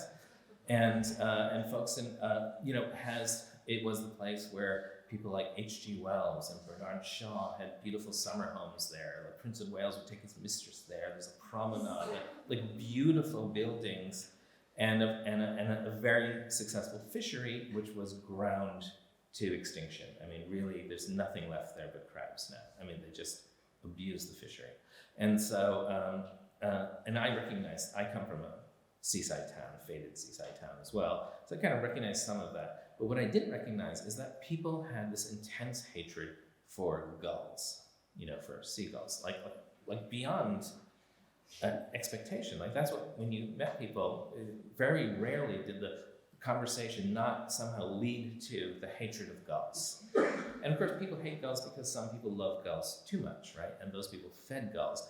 Gulls are super intelligent, very flexible behaviors. They learn to associate people with food. So when there's a gull that famously understands how to use the Tesco electronic door, who can walk into the Tesco and pick up a bag of crisps and walk out and open it for all of her friends. The gulls know that on Friday people are going to be coming out of the fish and chip shop, and if you zoom by at 40 miles an hour, you can knock their French fries on the ground, and it seems like they're laughing at you, but they're not. So the gulls have a problem, and it's really a PR problem. And so what the gulls need is a mobile gull appreciation unit. So the mobile gull appreciation unit moves around the city of Folkestone, and my gull enthusiasts, who are trained by the Royal Society for the Protection of Birds, with almost an evangelical sense, they try to convince people that gulls are not rats with wings, but gulls are beautiful, wonderful, intelligent, incredible animals. And so we go to all of the hotspots and try to promote gull love. And people had a lot of positive stories. There were lots of people who had hand-raised gulls, people who had saved gulls, people who had relationships with gulls that lived on their roofs. And it turned out that, the gull haters were not as ubiquitous as we imagined. And of course, there's also a field guide here. And this field guide, although we cannot speak gull, it is very possible to understand a lot of what gulls are doing themselves, right? Gulls are something that have been studied by ethologists for really since the 30s. So, especially herring gulls. So we know a lot about what herring gulls are saying and doing with each other. And so this book will help you not speak gull, but understand gull, which I kind of feel that way about German. I can't speak it, but I can order a beer. So, and I've done, a number of these projects, again, working with this idea of looking at expanding the idea of birding, and also, bird watching used to be something that people would make fun of, and it used to be something when you saw a birder on a television program or in the movies, it was always someone derisive, perhaps queer, like something outside of the norm about the birder. And now birding is becoming acceptable. It's becoming not only acceptable, but really popular. So this is a piece that is kind of celebrating the quirkiness of the birder. I miss the days where us birders were regarded as freaks. I'm kind of like, I'm being dragged into the mainstream. I'm not going willingly. So this is a piece, of course, it has camouflage, but at the same time, it's making fun of suburbia, so it also paints the trim, so the camouflage is nullified. And of course, I'm bribing the birds. And within the camouflage, you will see a number of extinct animals worked into the motifs. Of course, you'll recognize the gray auk and the passenger pigeon. And then, of course, inside is not one of the austere sites that you might see, but a quite a clubby atmosphere where people can come and spend time. And this is not, if you've ever been to a blind in the wild, this is about as far away from what a bird blind looks like as you could get. So, okay, I think I have time for one more. This is what it looks like from the inside looking out. And of course, I'm bribing the birds with lots of feeders, and it's a great situation for that. Okay, one of the stickiest things for people working and thinking about animals, of course, is invasive species. So, invasive species rings all kinds of alarm bells. And I was invited to do something in Toronto, and while I was visiting Toronto, the sound of chainsaws was ubiquitous throughout the city.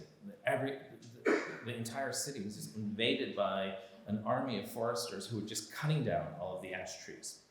And they're cutting down all of the ash trees, many of which had been there for 80, 90 years, because of a small invasive insect that was accidentally introduced into the United States through wooden shipping pallets. It's called the emerald ash borer. And the emerald ash borer eats ash trees, and there's nothing that eats the emerald ash borer in North America.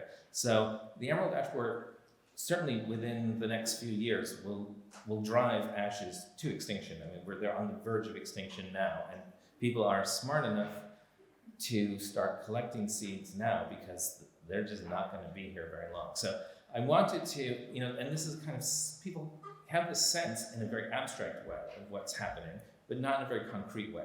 So I wanted to find a way to be able to talk about that within the space of the museum. So I found an ash that had died the year before, and I worked with a great team, and we brought that to the museum. So we disassembled this tree, we reassembled the tree inside, and I was 90% sure that this had been killed by the emerald ash borer, but I wasn't entirely sure the emerald ash borer was still present, but I pretty much thought it would be, right? And so I worked with the group from the National Natural History Museum in Toronto, and a group of entomologists, and we turned the exhibition space into a laboratory, right? So the gallery space was turned into a studio and a laboratory, and if you went into the laboratory, you saw my colleagues and I doing a kind of CSI investigation of this tree, right? Like really doing an autopsy, essentially, on this tree. There was also a separate laboratory where we could prepare specimens and work with chemicals, but that laboratory was built like a diorama, so the viewers could see us inside performing science in some way. So this is one of the entomologists I work with from the Canadian Forestry School. And the emerald ash borer it's a very tiny beetle. It's metallic green. It's really pretty. And as a grub, it eats. It has several forms. Of course, an egg and then a grub, which is a kind of worm, and it's a bark-eating worm. So it gets into that layer, the living layer of the tree between the external bark and the hardwood, which is the part of the tree that's really alive and where that is transporting all of the water and energy and sugar around. And it creates these channels, and those channels eventually kill the tree because they break that system that the tree needs to transport energy. So we're revealing these, and then finally we find the pupa, and then also while this is going on, there's a very large population of carpenter ants that are living in the tree that have just exploded. Like, this is like a registrar's nightmare, right? Like, museum people don't like this work at all. So, but also the museum was built under the condition that the top floors of the building that they renovated would be rented out as very fancy apartments. So the people with very fancy apartments suddenly have ants in their sugar bowl, and everyone's pointing at me. But anyway, so we find the pupa, and then eventually one day, the tree just transforms because hundreds and hundreds of emerald ash borer just explode from this tree and go to the windows. So it's an incredibly powerful experience. But of course, the emerald ash borer is not the only thing there. We also document all of the other things that are living in, on, and around the tree during this period. So luckily, working with the Natural History Museum, we had access to this just extraordinary technology to take these photographs, to document everything that is in the tree. But of course, our target species were these. These are the emerald ash borer, so they are really tiny. And I mean, where I live in upstate New York, there are no more living ash trees. I mean, just none. So, but this is not the only example of this. We also have the woolly adelgid, the spongy moth, the European elm bark beetle, which made the elm tree extinct, the Asian longhorn beetle, and last, the emerald ash borer. So, thank you very much.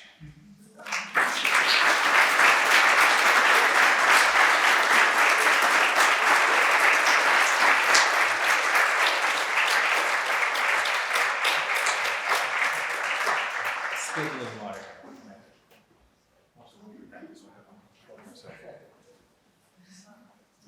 Thank you very much, Mark. This was very informative and entertaining. Thank you. Much appreciated. And we have another very exciting lecturer, Terike Haapoja, who's joining us.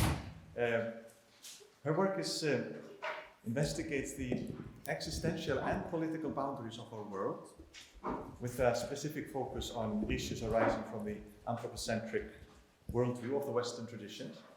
Animality, multi-species politics, cohabitation, time, loss, and repairing connections are recurring themes in Haapoja's work. Haapoja's work, she says, manifests mostly in large-scale installation, exhibitions, and participatory conceptual projects, accompanied with extensive research, writings, and publications, and often realized through collaboration with other people. And the title of her talk is Vulnerability, Animality, and Community. Terike, just right.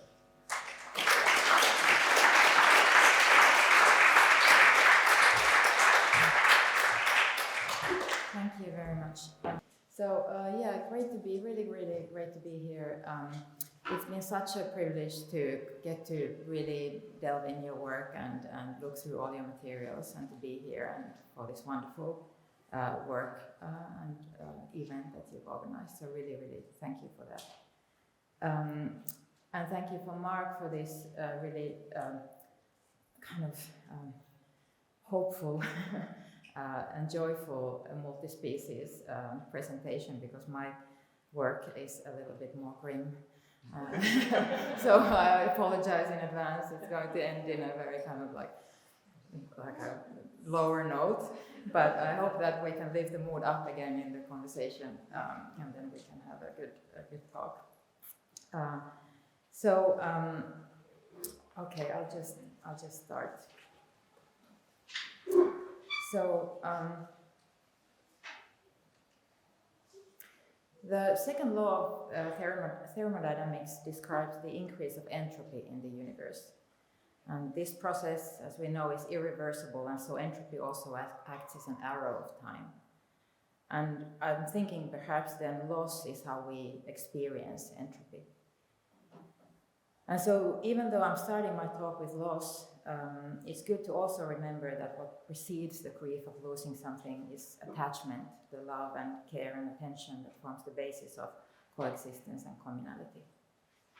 What you see here is a very early work from 2004 called Entropy, that shows simply a horse that has just passed away, and it's recorded with an infrared camera. We can see its body cooling down, and very slowly the recording of 9 hours has been edited into 25 minutes. So what you see is that the horse, while its body heat dissipates, it sort of gradually dissolves in the background, in the blue background. And you know, I've always been animal rights oriented in some way, but this early work wasn't really a conscious exploration into questions regarding animality or ecology. This was kind of the first time when I brought these two things together. But this was more an attempt to grasp something that deeply concerned my own lived reality. 2 years earlier, I had witnessed my own mother passed away and was really shaken by this experience of what felt like them sinking into this nothingness during the gradual cooling down of their body. And this encounter, this very personal encounter with entropy and this grief kind of pushed me to use, you know, sometimes there's an urgency for an artist that you kind of like, it's not a matter of opinion or intellectual curiosity. There's like an existential need to try to understand something. And this push really pushed me, or this experience pushed me to use any means I had available for trying to understand, you know, the ethics of living and also dying together, and later how our institutions and social organizations and systems of knowledge structure are living and dying together. So this is still kind of echoing in my work, I think, very much, and that's why I many times start from this piece. And what's important to note is that the image of the animal here is not a metaphor for human passing. It's not a representation or symbolic to something else, but rather the euthanized horse is a being with whom I share a fundamental relationship with. We both are bodies, we both are selves, and because of these things, we both are vulnerable. And so this recording of this 9 hours of this piece was maybe best described as a kind of a wake. But what's left out of the picture is the site of this wake, the site where I recorded this piece, which was the grim, noisy facility where slaughterhouse leftovers and carcasses of domestic animals and livestock are brought and ground into protein powder that's then fed back to farm animals. So extremely violent surrounding of this kind of technologically sped up process of cycle of life. And so what's radical in the question of the animal for me is the way it forces us to think about vulnerability. Vulnerability and ways in which beings are made into things and their beingness is denied. And then what is projected onto animality is in many ways entangled with the ways in which some deaths are made grievable, while the deaths of some then sustain the life of others. A later version of this piece shows 5 different animals of unedited durations that's accompanied by a soundscape of a low, continuous exhaling that I didn't include here. And the name of the piece, A Community, is an attempt to include the people witnessing the cooling down of the animal figure as part of the landscape of the work. And it also points, of course, to the fact that the death of non-human animals is the foundation of modern cultures, something we're painfully aware of course, in this time of these disappearances and mass extinctions of species. And so thinking of this kind of interspecies communality and developing methods for non-human political and legal representation to try to think of the community as a multi-species community is a most urgent task, which I think many of, all of us agree here. Party of Others is a project I launched already in 2011 in the wake of the parliamentary elections in Finland. And this was the time when the political climate was suddenly saturated with the sort of xenophobic and othering language that followed the rise of white nationalist populism. So I guess we all, remember how, that was the time when this kind of white nationalist populism really became mainstreamed in a lot of countries. And in Finland, this was a really crucial moment. And of course, we see this polarization now in the extreme. And so while at the same time movements for expanding the realm of the political to expand it and to include more than humans and other excluded groups were really gaining traction in the political landscape, at the same time there was this tendency to close it in and shut down and really close others out from this core of white nationalist political community. So it's a conflict between opening up and closing in of the political community and of who is the we, that the political community ultimately speaks for. And so while the political climate was becoming really hostile towards the other, I wanted to turn this around and think of a possibility of political representation of the other, of the excluded, of those who can't be in, who kind of by necessity cannot be included because of the way in which the political community has been articulated. And mainly, of course, this would be the more than human world who are part of our political community, but who are not, recognized as active participants and who don't have a voice and a word. So for this project, I interviewed people who represented the interests of the more than human world in their various practices, lawyers and activists and legal scholars and philosophers, and asked them, what would a community without exclusion look like? What could be the system of governance of such an interspecies political community?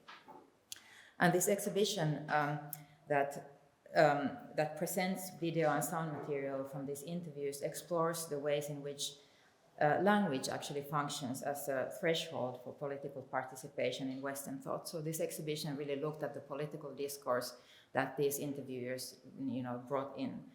And so only, certain kinds of language, the kind that has syntax and grammar, the human language, is accepted as language proper. And so most of the beings of the world are already excluded, from even uttering their desire to enter the political stage. So even the idea of what is speech is excluding so many of the speakers from being, even considered as political subjects. And so one rhetorical way that I tried to activate this was that I asked the people I was interviewing to refer to more than human beings with the pronoun them, as a way to, instead of like it, which is the Finnish, way you would refer to animals and non-humans, as a way to emphasize the possessiveness of a structure that relies on talking on behalf of the other. So we had a lot of language that talked about what should we do with them, what they need is this or that, they want this or that. So you would create a discourse that was very possessive, very much taking over the space, because the ones who were spoken for couldn't access the stage themselves. But on the other hand, the project was a proposal for a real political party that would represent radical, deep ecological views, and in that way move, the window of discourse closer to deep ecological values and ideas. And in Finland, if you have an association and you collect 5,000 signatures to support your campaign, you can be registered in the actual political party register, and then you get into all those official, should we join NATO kinds of like conversations on TV and so on. So we launched this campaign and started gathering signatures to actually become registered as a real political party that would then represent all those who are excluded. And we didn't, maybe I say it here, but we didn't, in the end, I didn't push for it to be actually registered because the moment was so crucial for actual political initiatives to go through. So we just didn't want to take any single vote away from, or any single attention, or ridicule the actual initiatives. And then the right wing really got a huge landslide victory, and they're still one of the biggest parties in Finland. But so just to kind of give a little bit of like background, this is 10 years ago, so a lot has happened in this field of rights of nature and political representation of non-humans since that. But I think it's interesting that there sort of exists different approaches for thinking of what could this kind of multi-species political community be like. And the kind of basic state of affairs is that in most parts of the world, of course, law divides the world into two categories: that of persons, which is humans and human-made constructs like states and corporations and so on, and things, which is nearly everything else, including animals, land, modern human world in its totality. And so different movements are trying to develop legal tools for making the interests of modern human beings and entities even just visible to law. And while some initiatives for the rights of nature often emerge from places with strong indigenous presence and spring from the notion of decolonizing this whole apparatus, because obviously it's not very sustainable. Animal rights theory, in contrast, often works to include animals in this already existing structure. So there's like very different approaches to how you try to dismantle the anthropocentrism of this apparatus. And one interesting example of this is the work of Sue Donaldson and Wilkim Licha, who in their book Zoopolis, that I really recommend, they propose expanding citizenship theory to non-human animals. So non-human animals could be considered, instead of just having like one blanket rights for the earthworm and the elephant, you would have different rights according to what role in the society, in the community they had. So, for example, animals could be considered citizens if they're like in the living, like the gulls, seagulls, for example, or the rats, or denizens, or having their own sovereign territories that need to be respected. Maybe that would be polar bears then. So this would be like a different way of thinking of like how do we establish rights, which is much closer to how actually human belonging in political community is organized. It's like we have different kinds of rights depending on how we are kind of rooted in that community. And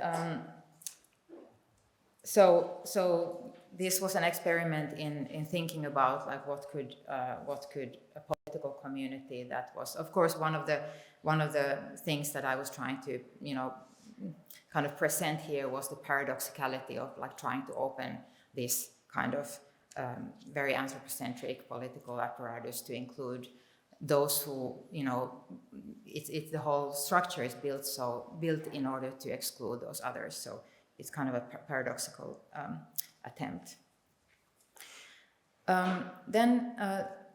Since 2012, I have collaborated with the author Laura Gustafsson, and we've done several projects together. And when we first started, our collaboration started from this idea that history and museums that archive and tell stories of history have always been written from the point of view of one species. So it's very much a history of the winners in that sense. And, bravely we were like, we're going to correct this and we're going to tell history from the perspective of all other species. And then we realized there's a lot of species and that we're going to end up in a lot of trouble if we were trying to do this.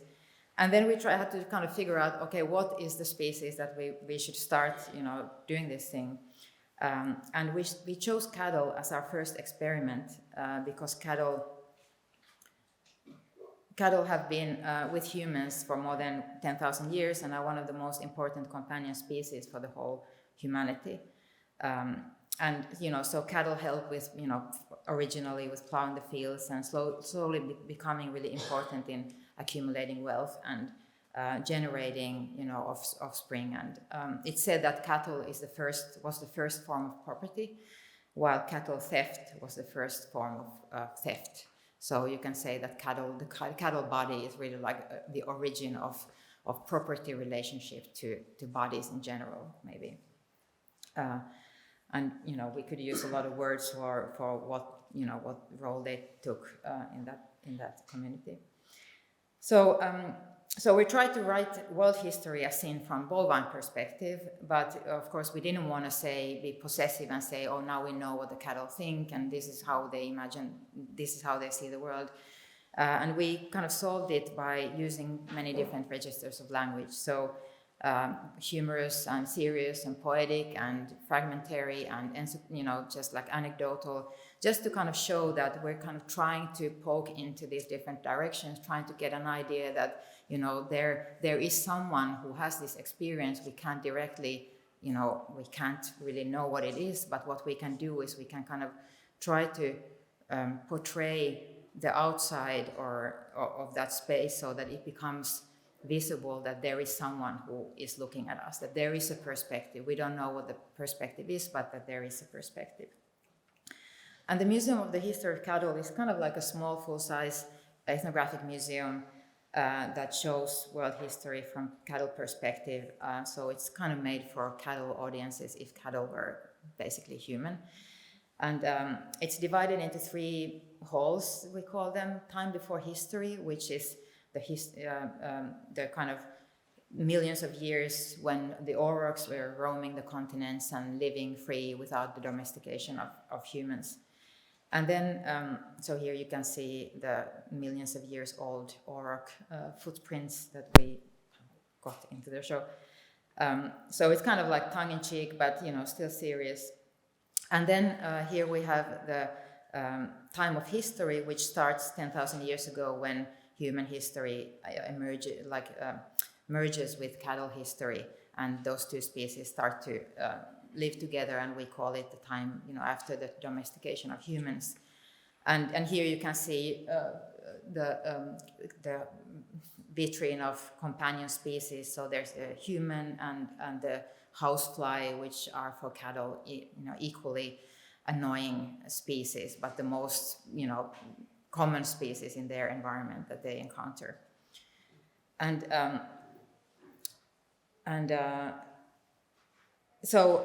in this phase, this hall of historical time, we specifically focused on the last 150 years, the historical period, and specifically science. And we have a big timeline of genetics according to cattle. So it's you can see it here in the back, where we juxtaposed the science of eugenics and and that of the science of breeding, and how of course in the beginnings they were very much interwoven and built together and informed each other. But then, even though state-run eugenics programs were shut down after the wars, the science kept developing, as we know, and now we don't have state supported eugenics programs, but we do have what we call neo-eugenics, so privately run eugenics, thinking and science that is very much affecting also human reproduction and maybe genome. or reproduction at least. So what we're trying to show here is that how this science like really was working towards standardizing both human and bovine bodies in, to make them more efficient, more normalized, more standardized. Of course, in the case of humans, according to this very like racial scientific values. But that this ideology still keeps on being imposed on these non-human animals that are then bred according to these ideas of standardization. And then the last hall was the hall of the ahistoric time, which is the time when cattle are completely cut off from any kind of cyclic ability to leave any heritage or have any intergenerational relationship with their offspring. So they're basically just parts of the machine. They are cut off from any time scale beyond their immediate like clock time, and like the way cattle live today in the industrial time is that they are just in this actually like the way industrial agricultural factories work, or the industry work, is very tailorist. It's very much about like very traditional, hard kind of industrialization. And so the timeline we show here is just like key moments of industrialization. And then we show these interfaces through which this ideology of efficiency, capitalism, is experienced on the cattle body. So it's like the way the power is manifested for them. And then, of course, we have the casualties who are, I think these are smaller numbers that they would be today, but these are just casualties of some years as examples.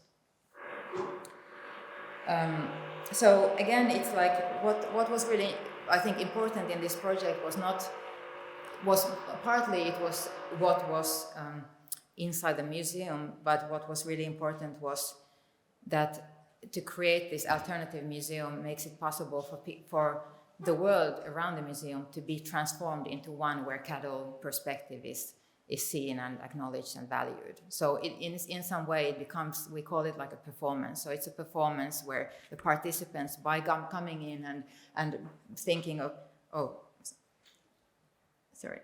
and thinking of it,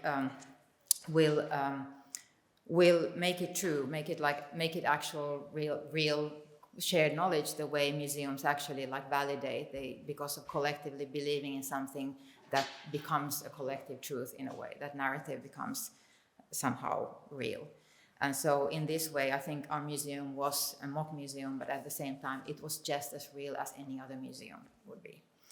And that it's possible to create this, like, I think it's beautiful, you say, like parallel narratives that actually just show the world in a different light, and it's the same world, but suddenly we see it in a completely different way.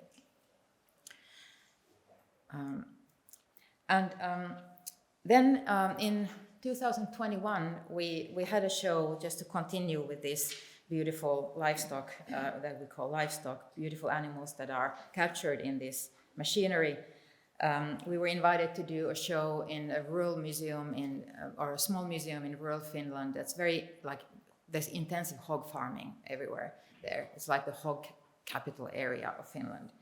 And they had a program for art and agriculture, which was really interesting. And we had always wanted to work about pigs. We wanted to work with industrial animal agriculture because we feel that there is something that is kind of missing. There's post-humanities have, maybe in the beginning there was a lot of work on like big mammals and dogs and these like immediately visible species. But then now liminal species are getting more and more attention, and so there's not so much work done on these animals that actually constitute the majority, the huge mass of animals on the planet. So just to kind of remind that, we have almost 2 billion chicken on the planet, or 1.5 billion cows, which, in comparison to 7 billion humans, that's like a massive amount of cows, or 1 billion hogs, pigs on the planet at any given time.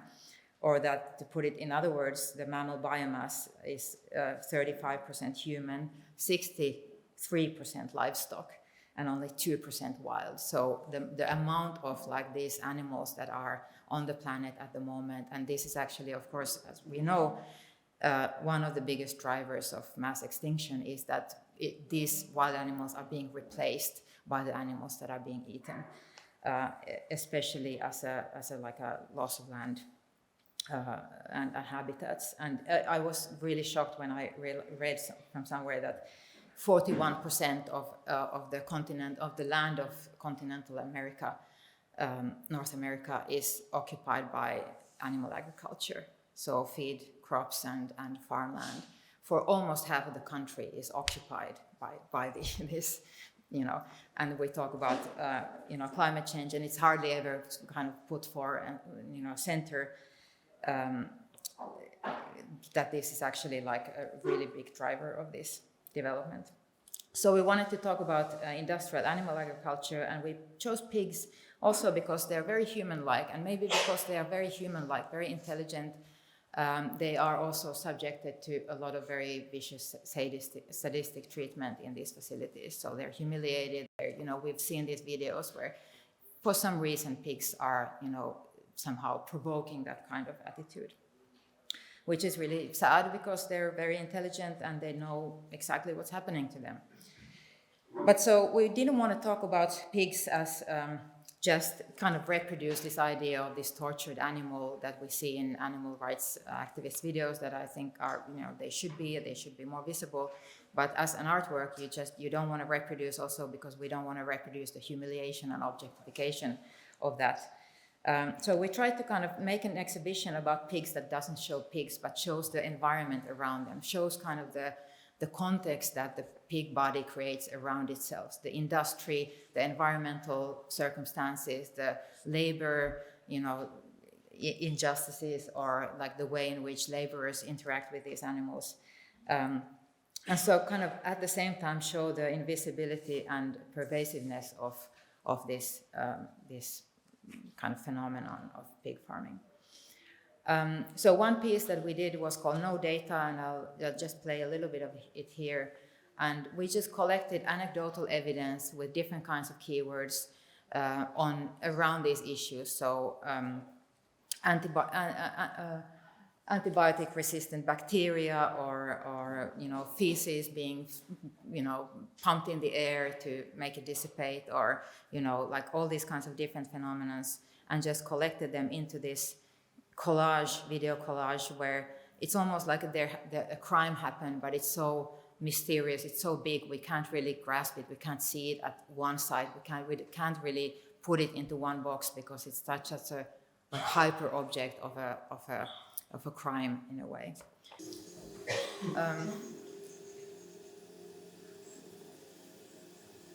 You can hear a little bit maybe.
So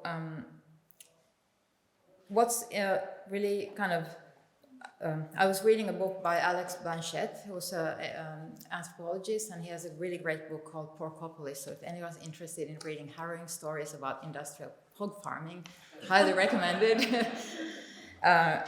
It's really great, actually, but you know, you might get nightmares. And what he's writing there was really striking to me, which was that, you know, one thing that we don't understand is that we have cheap, what's it called? Now a vegan is trying to think of like meat names. What is it? What is pig meat? How do you call it? Pork and ham, yes. The reason why we have cheap pork and ham is because of, not because, you know, it's cheap as such, but because everything in the body is used. So it's not like, you know, the other things are like side products. The whole pig is the product. So literally everything is used. And what he writes is that there's always already 1,000 claims on the body of the pig before it's even slaughtered. So it's used everywhere. It's like this, its bones are used, its feces is used, its blood is used. It's like it's in the concrete, it's in the diesel, it's in the cover of the books you read as gelatin. It's like literally everywhere. So it's dissipated into our world. It's like we live in a world that's like materially, these animals are part of it. Nothing is left, you know, unused. And so there is this invisibility and presence of these animals, that they're completely invisible to us in our daily lives, but at the same time we are touching them, you know, we are breathing them. And this invisibility was one motivation for the piece called Waiting Room, which is a 16-channel sound installation, which just basically shows or presents the sounds of hogs in the farm, in a slaughterhouse. They're waiting the night before the slaughter. They're waiting for, you know, to calm down, you know, so the meat tastes better. And you don't really hear anything but just the sounds of the hogs just doing what they're doing in the barn, but, you know, there's no violence or anything.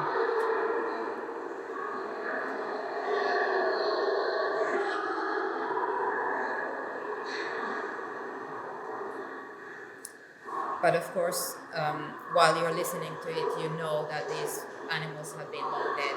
And so there's a kind of haunting, the kind of invisibility and haunting of these animals that we try to sort of create this feeling of simultaneous presence and absence.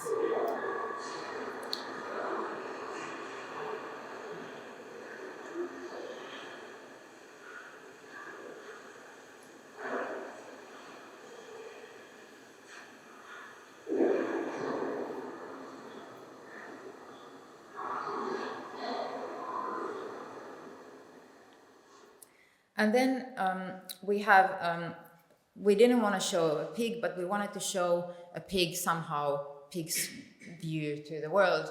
And so we have a friend who was called Paavo, and Paavo lives in a sanctuary, and Paavo has a great life.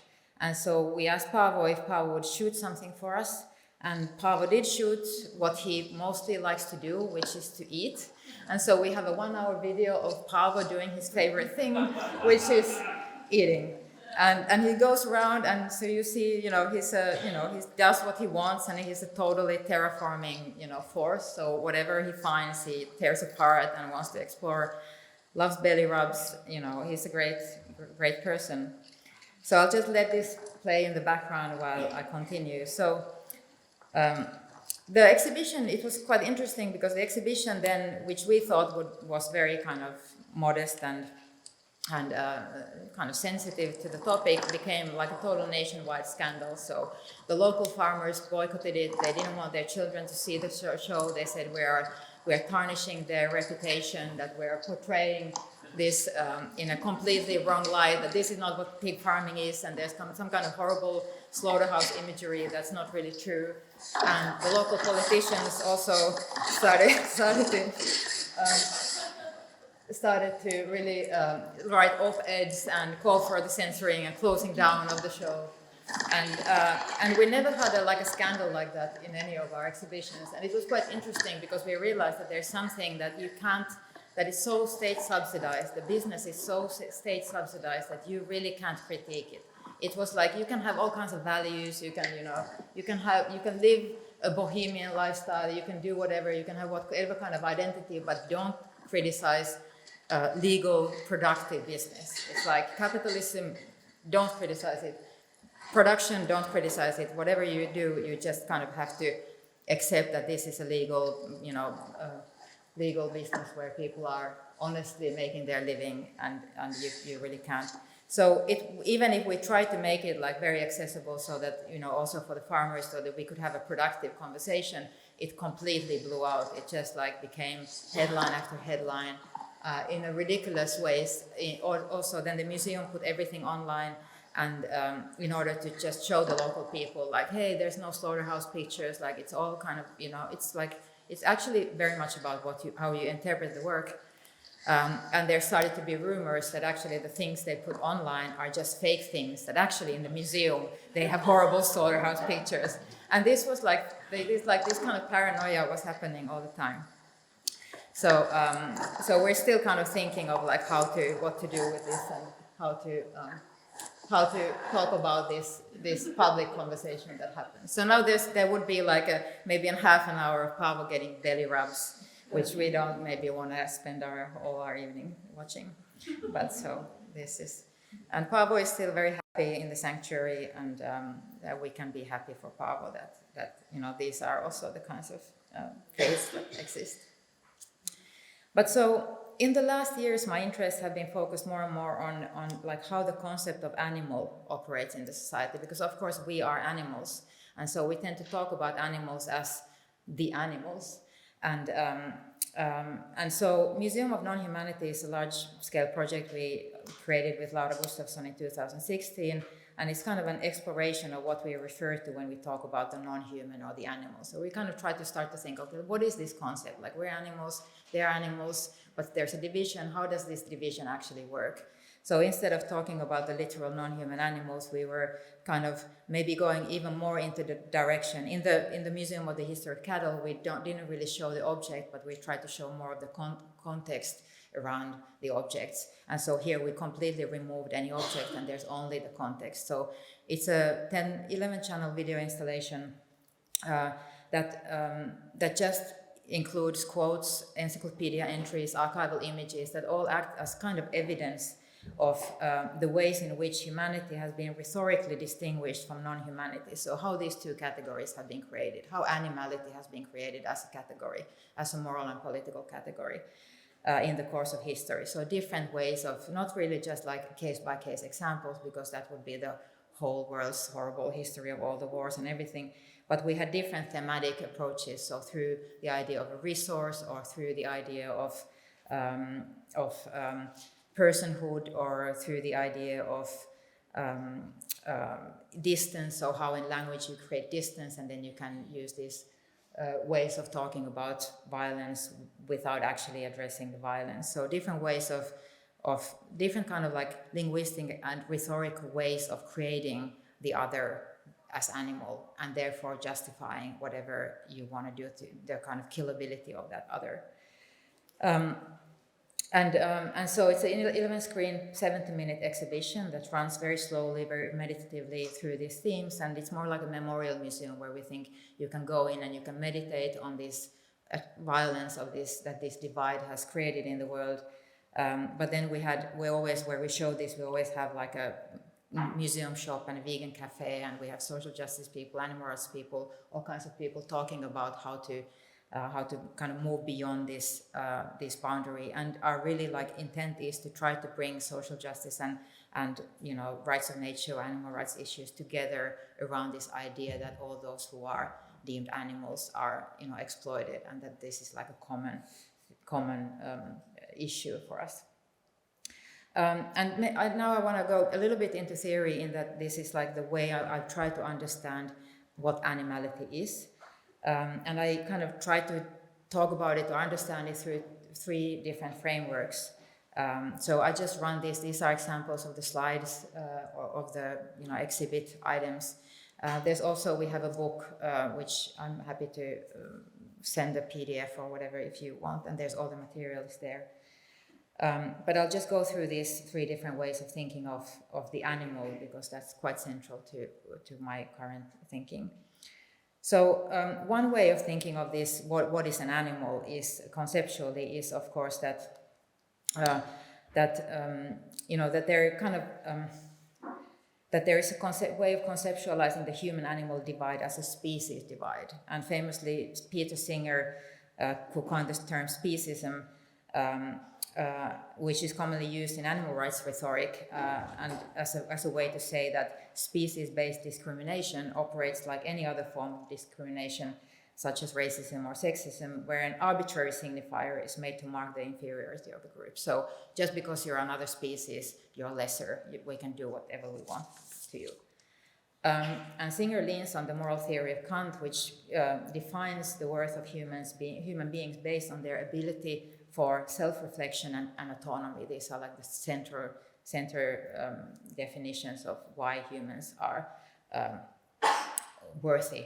And Singer argues that, okay, if we take this as a starting point, in fact, many animals can be said to be autonomous and should be considered moral subjects, whereas, and of course this is where he's highly criticized for, and it's quite problematic, that he says that if we just follow this logic, the moral worth of many humans who are not autonomous or can't, be self-reflective, should be reconsidered. So they should have less rights than others. But of course, then on the other hand, social justice struggles see that the problem is around the speciesism argument. See that the problem is not so much that there is a divide and that animals are considered less, but that it leaks that some humans are put on the wrong side of the binary, and that we should have a human rights idea that really is like species, fortressed by a species. So all humans should be inside that. And what of course follows is this unavoidable conflict where animal rights movements and social justice movements are always in conflict, because they're kind of like pushing against the same boundary. Or the others want to dismantle the boundary and the others want to strengthen it. Then post-humanist discourse complicates this by noting that actually these are not species constructs, because we're also animals, but it's moral and juridical. These are moral and juridical categories. And I like this argument by Cora Diamond, where she points out that moral categories are actually not created by observing differences and said, oh, these 2 things are the same, so they belong to the same category. But there is performative naming. It's like I name this as an animal, it belongs there, and I name this as something else, and therefore they belong to different categories. So naming someone an animal actually socially kind of constructs them as killable, while naming someone a human or treating someone as human socially constructs them then as protected. And so this kind of leads that the question of the animal is in fact 2 questions. One concerns this human conceptual binary, human and animal, and the other one then are concrete relationships with the literal other species. And this kind of line of thought is premised on this assumption that since we are animals, we have to humanize ourselves by rejecting our own animality. So we have to constantly reinforce this idea that we are humans, we're not animals, we are humans, we are not animals. And one way of doing this, of course, is that to treat the non-human animals differently. So by treating them differently, you create this, you construct this exceptionalism, the human exceptionalism. And so this kind of, George Agamben calls famously this process the anthropological machine, where, you kind of, the culture tries to ceaselessly and forever unsuccessfully stabilize this distinction between humanity and its underlying animal body. And this makes it possible to really strip anyone at any given time of their humanity and reduce them to their just being an animal, because the humanity is something that's actually like a layer on top of this animal body. And the last approach, which in my mind is the most productive one, is developed by thinkers who approach the question of the animal from a decolonial perspective. And so, for example, the philosopher Silko argues that in order to understand human-animal relations and the logic of animalization in this contemporary time, you have to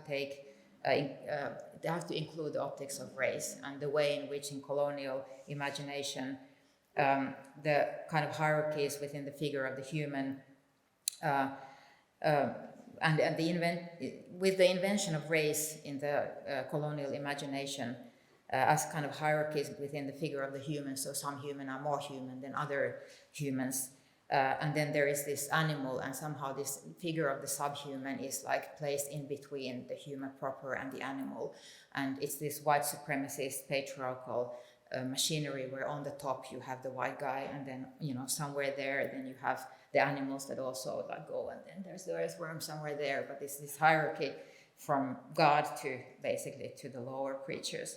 But that there is this figure of the lesser human that operates in a similar way than the animal has operated, and that in order for us to understand what happens in racialization and animalization, we really have to somehow take into account that there is this kind of new figure, new in the sense that there was always discrimination, but race in this sense is a relatively new phenomenon.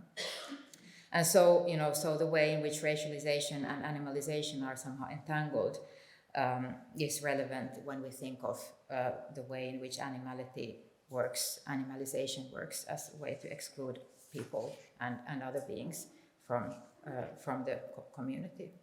And so in the light of this, and this is kind of the conclusion of this Museum of Non-Humanity, is that it's not possible to fight racial capitalism without fighting the logic of animalization. We have to fight them together. So, you can't have an anti-racist movement that would then be, anti-animal rights. You can't have an animal rights movement that would be like white supremacist. Like those two things, you just kind of have to somehow articulate them together.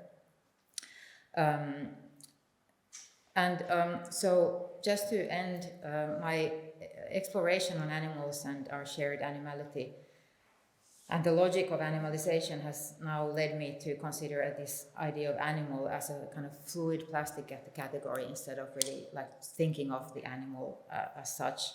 And I found useful, Foucault has this text, The Order of Things, where he writes about how, table of contents, or like if you have objects on the table, you tend to think the objects have something in common. You start to look for similarities. Actually, what's in common with the object is that they're on the table. It's the table that creates the similarity. And I see animal is a table. So it's a table where you put stuff on that table and suddenly they are all animals. And you start to see similarities and you start to make ideologies and theories on like why they are on the table because of this and that. But of course, it's totally random. They were put on the table. And again, coming to, so we tend to think that things are in a category because of similarities or differences, or that some have rights and some don't, because those who have rights have something in common. But what Corey Diamond is saying, like actually creating moral categories, differences and similarities are really kind of projected afterwards. It's like they don't really matter. You can think of a chimpanzee that can be used in scientific research because it's similar to humans. It also can be protected exactly because it's similar to humans. Or you can think of enslaved people who were enslaved because they were considered not human, but they were also enslaved because they were exactly human. So you could have children with them and you could have them be your accountant. So it can go either way. It's not really up to similarity or difference. It's up to like a completely different way of thinking about it. What matters is what table they're on. And another thing that I've been thinking is that mechanisms of animalization are material and concrete first, and only after that anchored in theories and ideologies. And so, for example, take caging. It's not that you have animals and then those are okay to put in a cage, but it's like you have a cage, you put someone in a cage is a table, they become animals. You have a border cage, you put children there. It's like, it's fine to put children there because they're not quite human children anymore because they're now in the cage. So it's the cage that actually creates that logic of animalization and dehumanization. And of course that happens to animals also. So you see animals in cages all the time and it seems perfectly natural that they're in cages because we're so used to, because the cage makes it natural for them to be in a cage in a way. So animal is kind of a category that creates this space where killing with impunity becomes possible, where rights become impossible and killing becomes possible. And I like this idea, to paraphrase this famous quote by Simone de Beauvoir, one is not born but rather becomes an animal, which you can think in many ways.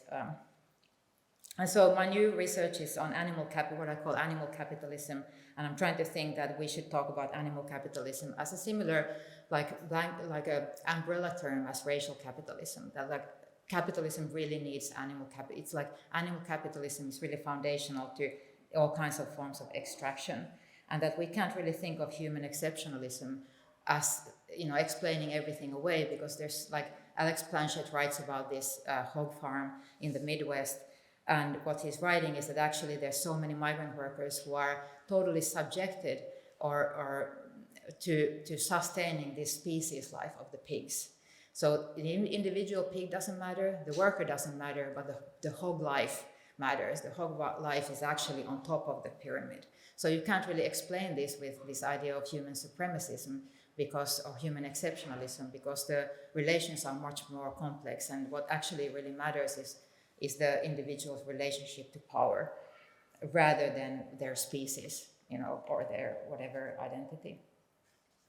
And of course, because humans are animals, it's our animal bodies that are exploited in capitalism as well. So I'm trying to think of like how to articulate, for example, that animals do work and they're part of the working class, and and somehow try the way to think of a comradeship with them instead of thinking that they are somehow different, because I don't think they actually are different, and how to grasp this entanglement that doesn't really follow these species lines. So, for example, instead of rights, to understand class as a multi-species category, or to talk about privilege as a multi-species position. Like my dog has access to dental health care, but many people don't.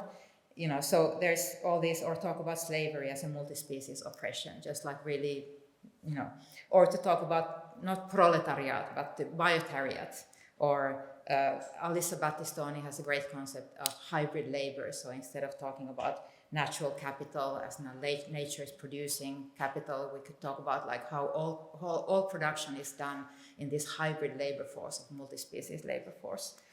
And she also writes how we could talk about, instead of companion species, we could talk about comrade species. Who are our comrade species in this struggle? And you really like how to build a multi-species left politics, or multi-species class consciousness that is really across the board. So that's kind of what I'm working on at the moment. I don't really have much to show about that. And then just the final thing I wanted to end with was this idea that, well, maybe I'll end there, because that was like a higher note than the one I had planned. So thank you.